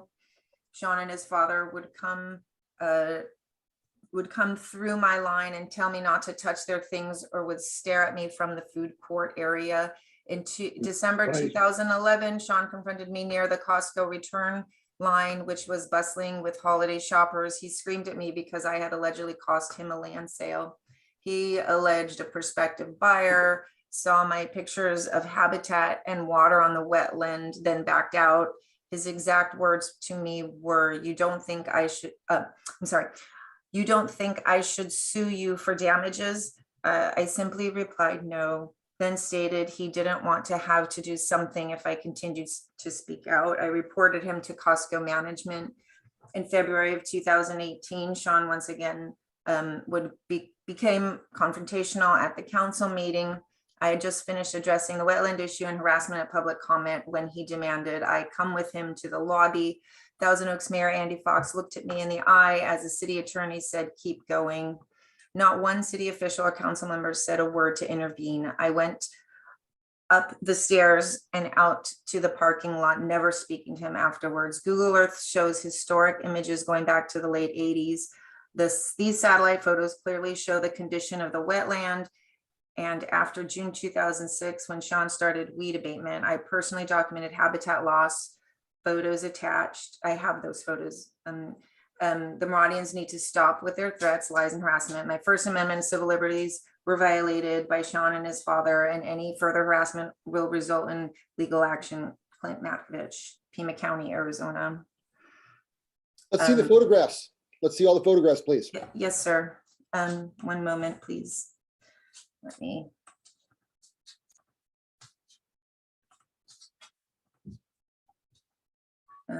This is one of the photograph. There we go. Of the general looks plan. I'll just scroll through slowly. These are the attachments he sent.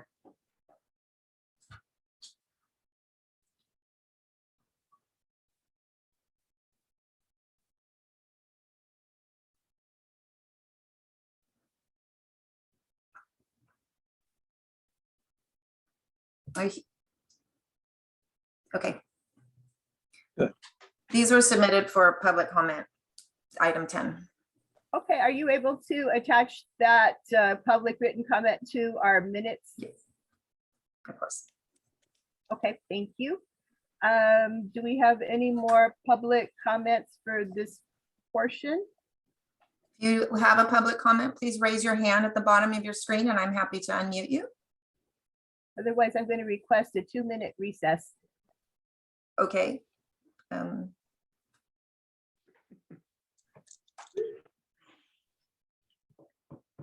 I don't have any more public comments, or I'm sorry, I do have one. There we go. Roseanne Cooley, I've asked you to unmute. Thank you. I recently was trying to get on the freeway at Windy, and when I got on going toward Thousand Oaks, the traffic came to a complete stop. And it was because the banners were being thrown over the bridge railing at Borchard. And to me, I wonder if there's anything going on at the state level to prohibit demonstrations on bridges and how dangerous that is for public safety when all the cars came to a complete stop. And the city recently did endorse a statement about against hate and things like that. And I didn't know if we could go and support them in their statement against hate. But I also want to know if anyone knows of anything that might be being done at the state level to prohibit demonstrations on bridges because they're a safety hazard. Good point. Very good.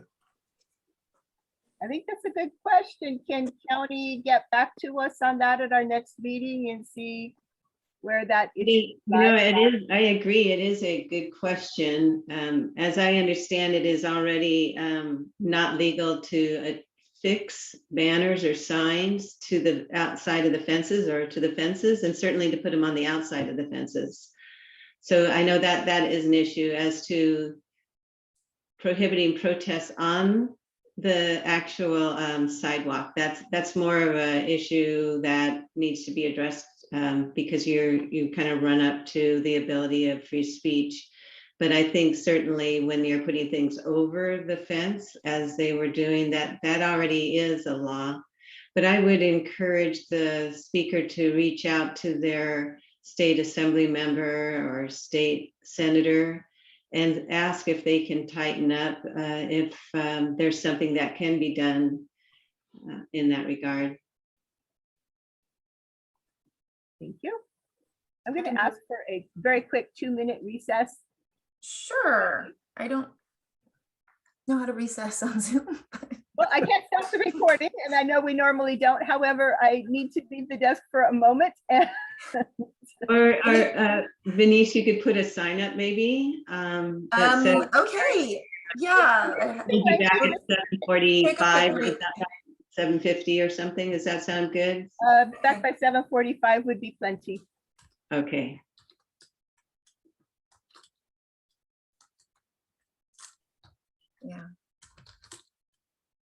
don't know who keeps putting that stuff on the screen. What's that? Someone's writing some stuff and placing it on the screen, dick to everybody.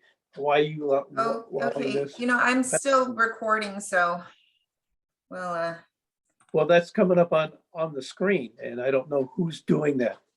okay. They're obscene gestures. Oh, okay. Who's that lady now?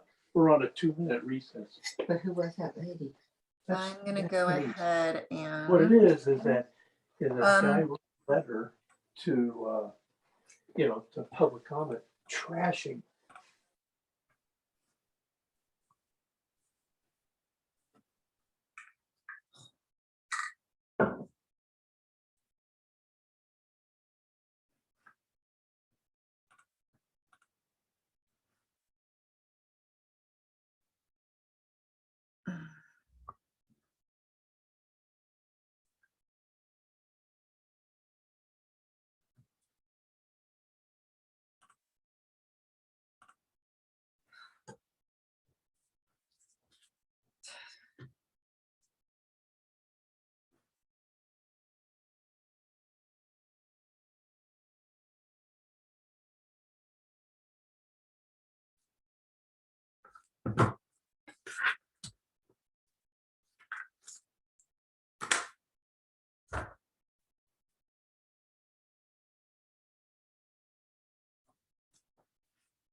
Wendy, are you ready to come back?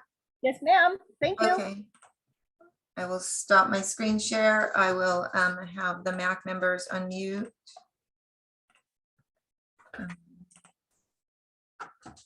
Okay, The MAC is back in session at 7:46. okay. All right, so I believe we finished public comments. Right. And now we are on to item number 11, information Right. item graffiti removal team, Mr. Villa. As of this time, graffiti I haven't seen any for at least 3 or 4 months. There is some Sharpie graffiti on the Jenny Drive Bridge on the west face, but I can't get to it until after the water in the channel dries up. Then we'll get it. Other than that, it's been pretty clear. We hit it as soon as it shows up. If anybody would like to be on the graffiti removal team, please contact the Supervisor Parks office and they will get back to me. Other than that, that's all I have for now. Yeah, I saw a little bit of pen type scribbling or Sharpie scribbling Right. on the Bridget Gerald, actually, not too long Oh, you ago. did? I'll have to look at it. Yeah, Okay. I will look at it. it was not readily obvious because it was kind of like blue and blended in. Check. All right, graffiti report completed. Thank you. Advisory items, item 12, A and B. Scott, I'm gonna let you run this one for item A. And if we need a, do we need a formal motion on this, Denise? No, it's an ad hoc, so it's an appointment by the chair, but not a vote of the MAC. All right, then Scott, would you like to lead us on number 12? Yes, we were requesting a switch from Richard to Catherine as the second member of the ad hoc committee. Sounds good to me. Thank you, Catherine, and thank you for your. Oh, Catherine, I think She fell asleep. oh no, Oh, no. Is she okay? There he is. oh.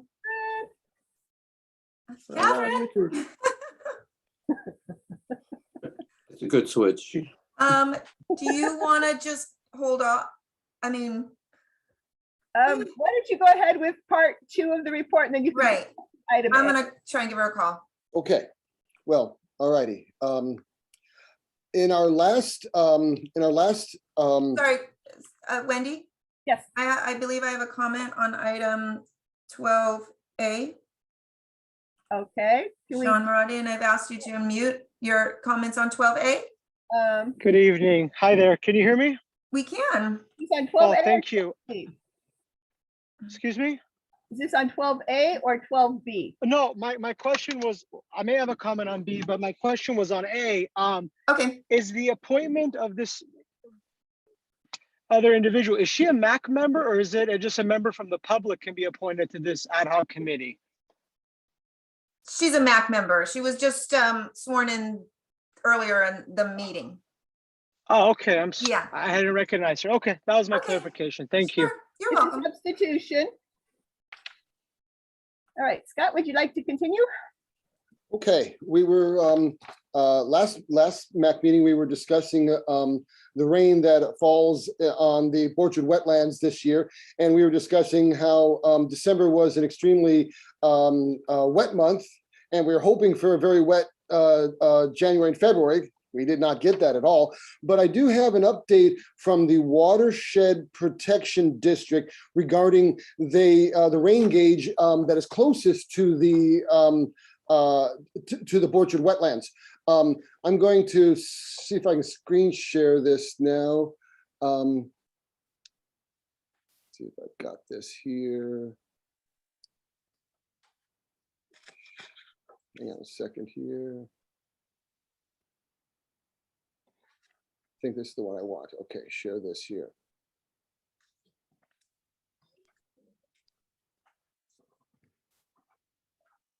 Are we sharing? Do you see my screen yet? Yeah, Yes. I see it. Got Okay, it. so the first one, are you seeing this one move right here? This particular one? Okay, so this is the chart that the Watershed Protection Districts sent me regarding the inundations that had happened in the last 40 years, and they ranked them in frequency and called them like a 12-year storm, a 12-year, a 35-year storm, et cetera, et cetera. And that was when we had asked about that. So the question was about, well, how did this recent storm fit into the plan? And I'm going to switch to that document if I can. See if I've got it here. Come on now. I'm not very good at this, sorry. See if it's this one. That's not this one either. Let's see if I can find it here.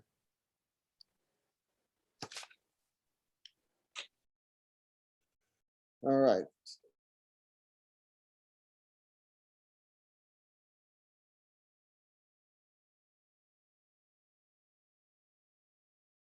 Public Works for Newbury Park County Fire Station number 35. This is where the old fire station is, across the street from the Orchard wetlands. And at the time of last month's meeting, we did not have a rainfall. We had an approximate one. I remember Richard gave us a word that he thought it was about 9 inches of rain in the month. It turns out there was 10.43 inches in December spread over the course of the year. So I want to now come back to the photographs of that time right here.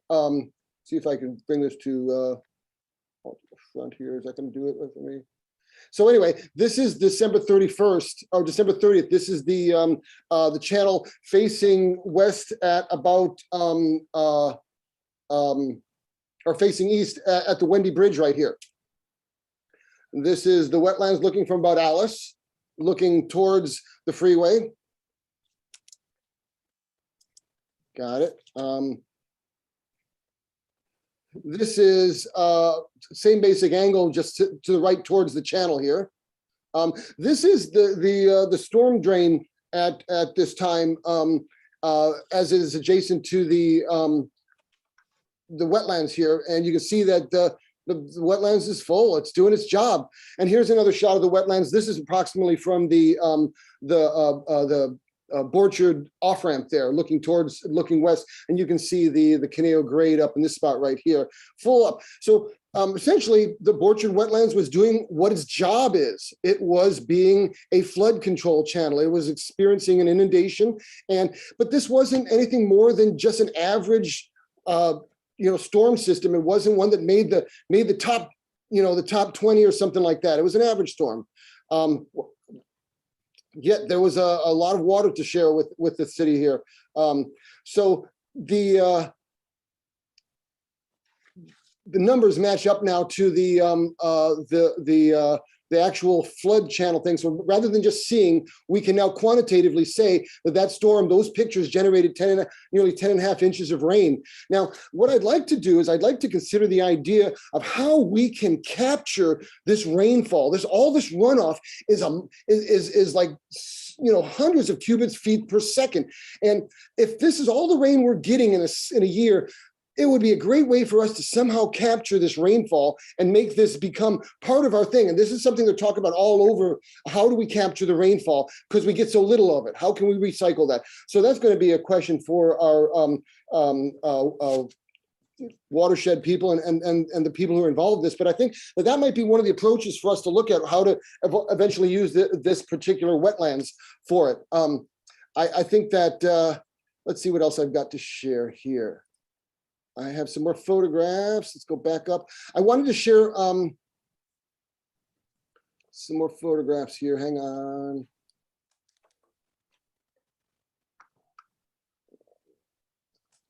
Of course, I'm having troubles with this. Here we go. Hang on, here we go.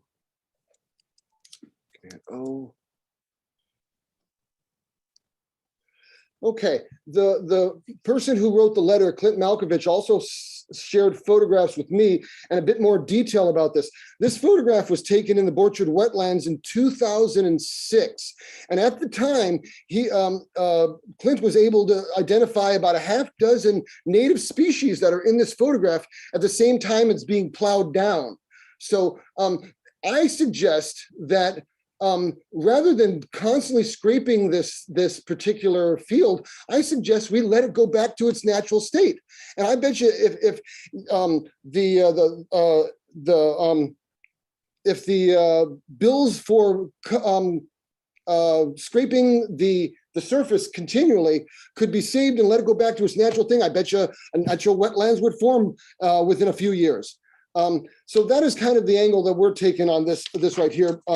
But there was one more bit of information related to the MAC that came out, and it had to do with the Watershed Protection District's report that we got from Sergio, and talked about the specifics of what the wetlands, the easement had to do with it. We talked about the easement, and there was a discussion by a gentleman named Sergio from Watershed Protection, Ventura County Watershed, about what the Borchard wetlands job was, what the easement involved. And at that particular meeting, there was discussion about it, and by Sean saying that it was actually not at all what Sergio was saying. And so there was discrepancy about what was going on there. So Venice, can you put up the 2B, the extra piece of paperwork We're able to get to that? What, I need you to stop showing your screen. okay, unshare. Okay, I probably do that. Stop share. Okay, sorry. Okay, that's okay.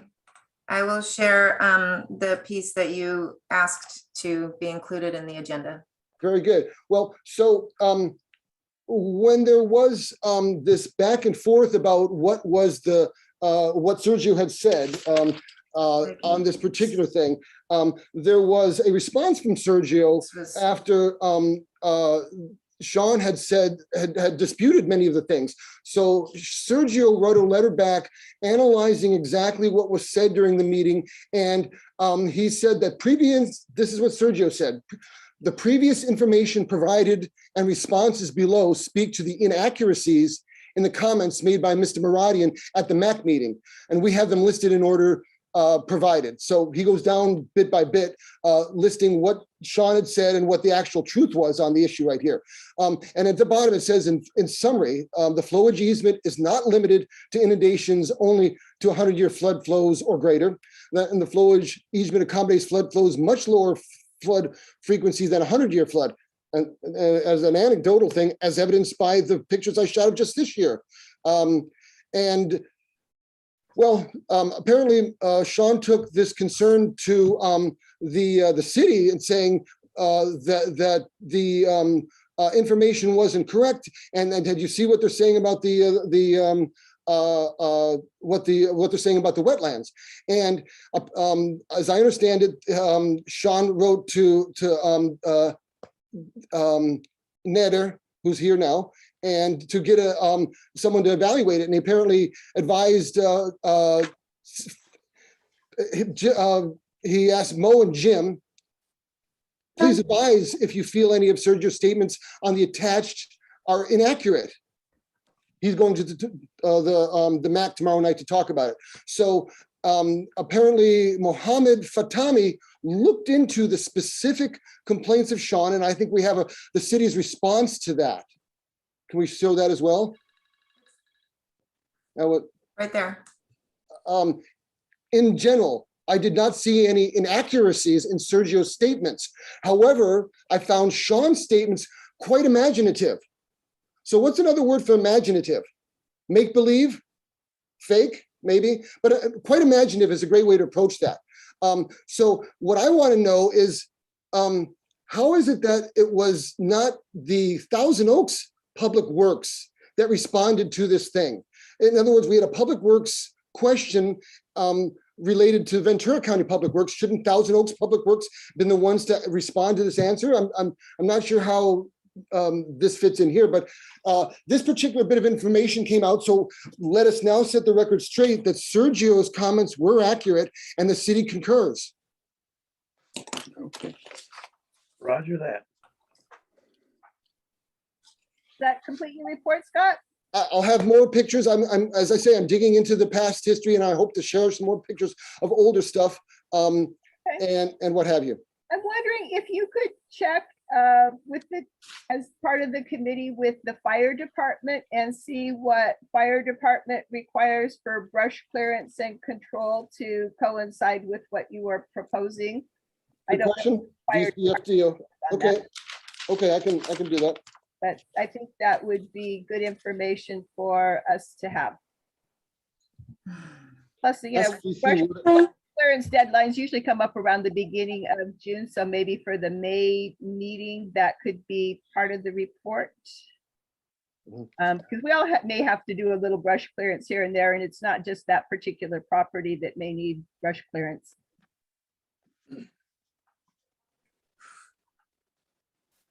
I have hands raised. Chair Zimmerman. So when the MAC is finished, you let me know when you want me to open it up to public comment. Finished. If Scott is finished, then we can... That's enough for now. Sure enough. Okay, public comments. Go ahead, Denise.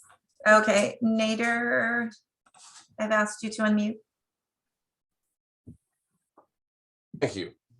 Nice. Yes, yeah, that's one of the reasons I'm attending tonight is I saw there was some correspondence, an email from the city attached to this item. That email was part of a kind of a broader discussion. It doesn't represent the complete position of the city on the matter. The flowage easement on this parcel is an easement that's obviously between the landowner and the county watershed district. However, given that the property is located in the city of Thousand Oaks, if a project were to be submitted by the developer, the city would evaluate it based on the city standards for our permitting purposes, which for drainage and land development is typically the 100-year storm. So I think that's part of the confusion, I think maybe in that email, but that is a standard engineering practice for drainage design that land development projects in Thousand Oaks are held to. Up to 100 year, up to 100 year? A 100-year storm, yeah. However, that doesn't mean that other agencies such as the fire district or watershed protection district in this case may not have their own ability or own easements or potentially such as in this case to review and ensure that it meets their standards as well. But as I mentioned, there's no active project to review at this time. So we've noticed that on the housing elements changed from the 2014 update where the property was specifically said that had flood easement issues and that maybe 22 homes could be built on there. The current one that's apparently in process right now no longer has any houses on it. You're not submitting it. So are you now coming to the realization that its only job is truly as a wetland, and that it would be better off to move this item towards that particular important use and not entertain any fanciful development plans? no, I'm personally not in the planning department, so I can't speak to the housing element update and any changes that might be on that. Okay. But my understanding is in the overall general plan that the project may be receiving a different zoning designation or general plan designation, but how that relates to the housing element and all these things are still being reviewed and processed. I can't really speak to it on an educated basis. Well, and don't you think that Public Works should have been the one responding to the concerns raised by Ventura County Public Works to get back to Sean on that issue? Well, as I mentioned, the easement is between the county and Sean. The city isn't a party to that easement, that flowage easement. So, if a project were to be submitted, we would review it for the city's purposes and the city's drainage capacities and all that, and not anything more or less than that. However, other agencies, like I mentioned, such as the county, may have other requirements above and beyond that. So, well, that wasn't really my question. It was more about Sergio's letter, who was Ventura County Watershed, and the questions that Sean raised about it were watershed issues that the city has. But yet he came to you. Why didn't you refer that to Watershed with that sort of a thing? Your Public Works department. right. I guess because we're not in a position to tell Watershed, what the exact terms of their easements may or may not say. No, I'm saying to you, why wasn't the Thousand Oaks people who handled Public Works looking into whether or not Sergio's response was accurate? Why were you doing it and not City of Thousand Oaks Public Works? That's what I'm trying to I am the City of Thousand Oaks Public Works. You're the Public Works. Okay, then I apologize. I did not that's fine. understand that. Sorry. That's okay. Curious, if you're doing that analysis, Nader, how far, since that is so close between city and county borders, how far would your analysis extend past the actual city line? Would it extend to all of the adjacent homes, or it's just a kind of an unusually situated? Yeah, no, we wouldn't. How far you would We wouldn't look at it in a pinhole.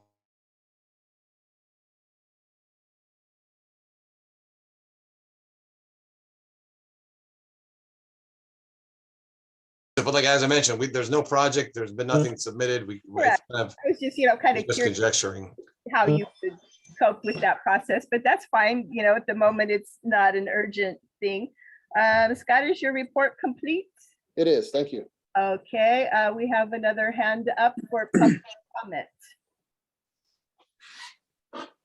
Yes, good evening, Sean Rodian. Thank you. I appreciate Mr. Haydari's comments to basically refute what Mr. Horn just said. I'd like to reiterate that I believe this committee is acting outside of its scope of authority or its jurisdiction. I like to reiterate that the subject matter and the way that information is portrayed as if it's fact, and that this committee is a trier and finder of fact and is offering expert opinion that is way outside their scope or authority. What I'm willing to submit to, if Supervisor Parks is agreeable for everyone's benefit, is to submit this issue to an independent trier of facts, as clearly there is a controversy between myself and the county's interpretation of what the rights are under this easement. And if she would be agreeable to stipulating to that, we can once and for all get down to the bottom of really what this easement rights and responsibilities are. However, I categorically dispute everything that Sergio Vargas said. We don't concur with any of his findings. The photograph shown of a rain event with 1 inch of water does not conclude that the quote unquote easement is doing its job or providing any flood protection.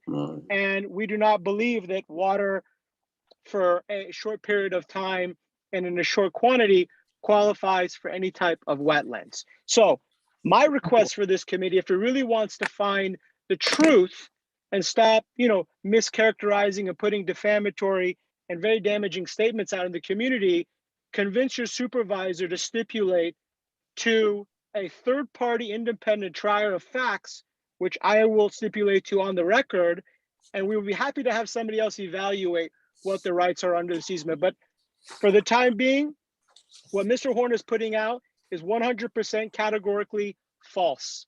And I would request that you stop this harassment campaign. Thank you. Moving on, that concludes item number 12. 13, do we have any correspondence? No. Okay, item number 14, future agenda items. Council? Wendy, did you want to go? I don't think you completed 12A. Did you want to? You've moved. Yeah, let's do over that. to 12. You skipped to 12B. Oh, going back up, that's right. We had looked at potentially having a replacement person for Richard. We have Catherine with us now. Catherine with us now, so I was hoping that we would have a exchange of members from Richard to Catherine on the MAX subcommittee. Oh, no. Oh, I'll ask you. I've asked you to unmute. Sorry, Catherine. Yeah, I would be interested in serving on that committee. So I can just say I'll appoint Catherine. Thank you very much. Then we can move on with that. Thank you. The chair would. What? The chair would appoint. It's fine. I would like to accept Scott's proposal and Catherine's willingness to volunteer that we appoint Catherine Hogue to the Orchard Wetlands Ad Hoc Committee to work with Scott Horn, and thank Richard Gaz for his service on that committee. Okay. I second that. There's no vote necessary. Oh. No vote necessary. Thank you.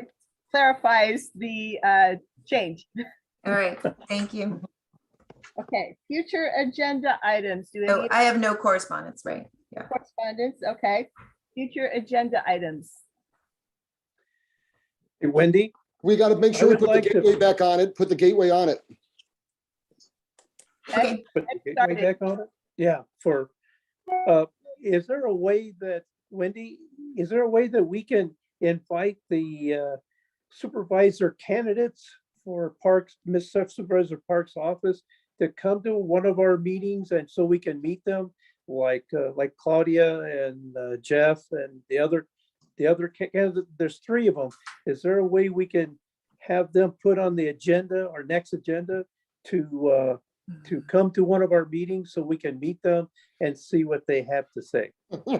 I had asked for a short candidates night at one time, but I think we heard at a subsequent meeting that politics is not supposed to be our domain.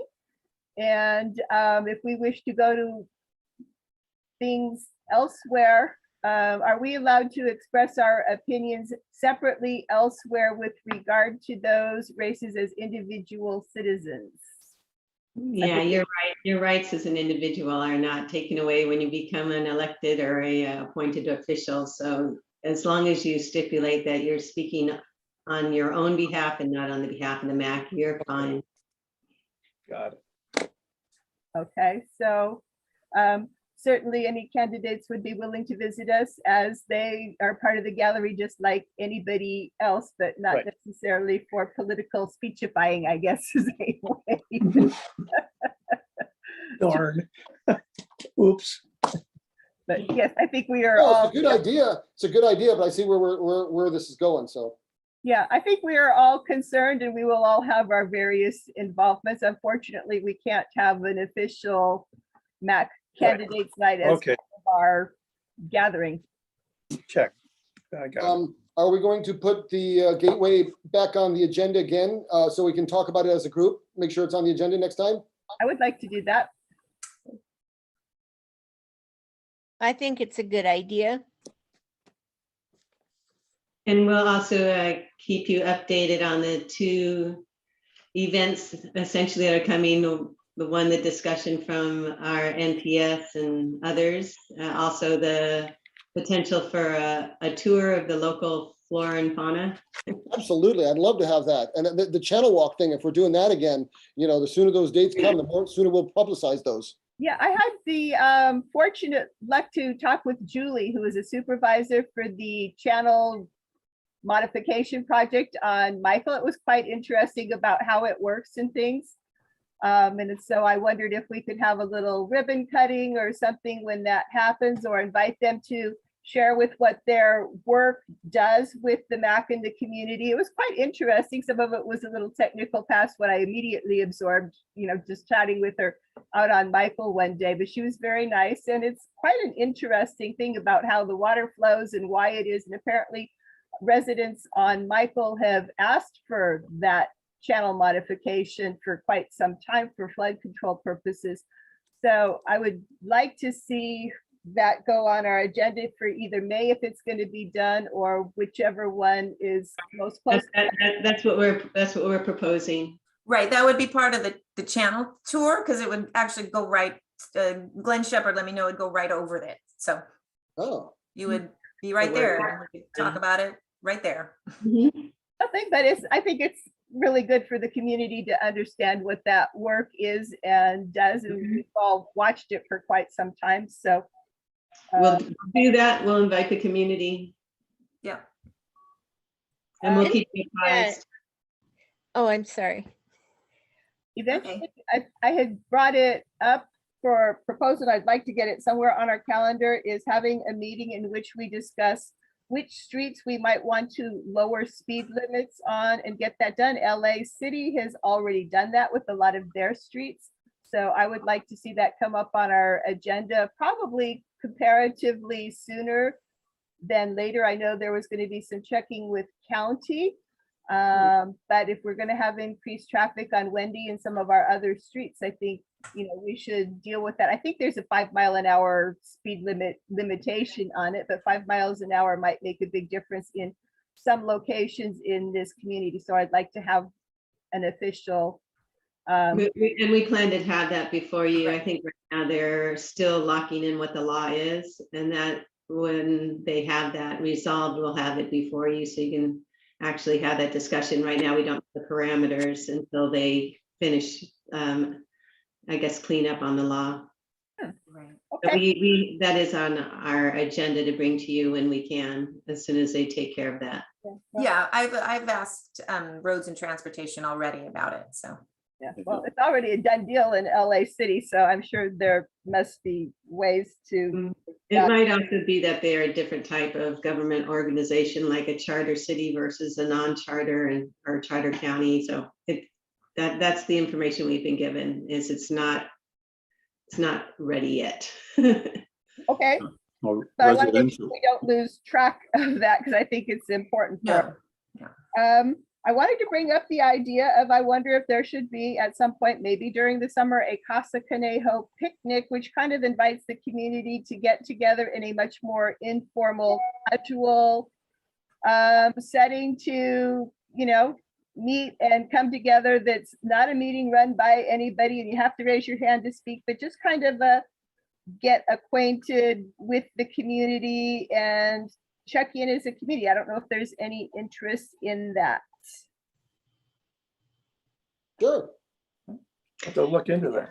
In the past, we've had, for example, that community beautification event, and we ended up at a barbecue for everyone who volunteered over at Orchard Park. We've also had meetings at Orchard in their community center at Orchard Park when Walnut was closed because of summer hiatus. But we may want to do that when we have it, other than at the elementary school, or not. But I mean, there might be an opportunity to marry it with some other thing. For example, the community, we're just talking about inviting the community to look at the flora and fauna. Yeah, I was just gonna say that would be a nice Combine opportunity. them, sort of a thing, make that. Pretty Yeah, it's a great- different setting than a picnic is what is the Well, where it could end. control channel or whatever. And I know we have had channel walks, but I think it would be nice if at some point we could, maybe a picnic that, follows a dessert after the meeting, or a little, get together before our July meeting is more typically at Orchard Park because the elementary school is closed during the summer, but something coming up that I think it would be kind of beneficial for the community to have an informal means of saying hello to the people that, say hi to us and get to know us, and for us to get to know some of them better, and just have a exchange of what's happening and what people want to see or not see. It's a great idea. It's a great idea to try and reach out to get out into your community as far as that goes. You guys might remember last year I had a musical group out on the driveway of my house as a thing. It was so successful. We're thinking about doing it again. Not that this would be the thing to kind of combine it, but maybe it can be kind of like some sort of a block party that's part of that, built into that thing. And I'm tentatively planning this for Memorial Day weekend. Just so you know, that maybe that Friday. Bring your. You to notify us all of said social event. I will. I certainly will, like last time. Yes. It through Venice's office, and Venice can provide it to channels so we don't have any fingers wagging at us. Yep. Brows askance that it is strictly social, no business, just doing that. Maybe we can have music at the picnic. I like that all idea. Yeah, there you go. I like that. Okay. Okay, Anything else? we're good. That was my list on it. So if we are good, I move that the meeting be adjourned. Do we have a second? I'll second it. Richard Gass, second. Okay. Scott Horn, Yes. Catherine Hoag, Yes. Richard Gaz, Yes. Chair Villa, Yes. Vice Chair Villa, Yes. sorry. Yes. Chair Zimmerman. Yes. Okay, 8:21. 8:21 21. is Thank you. adjourned to, I believe,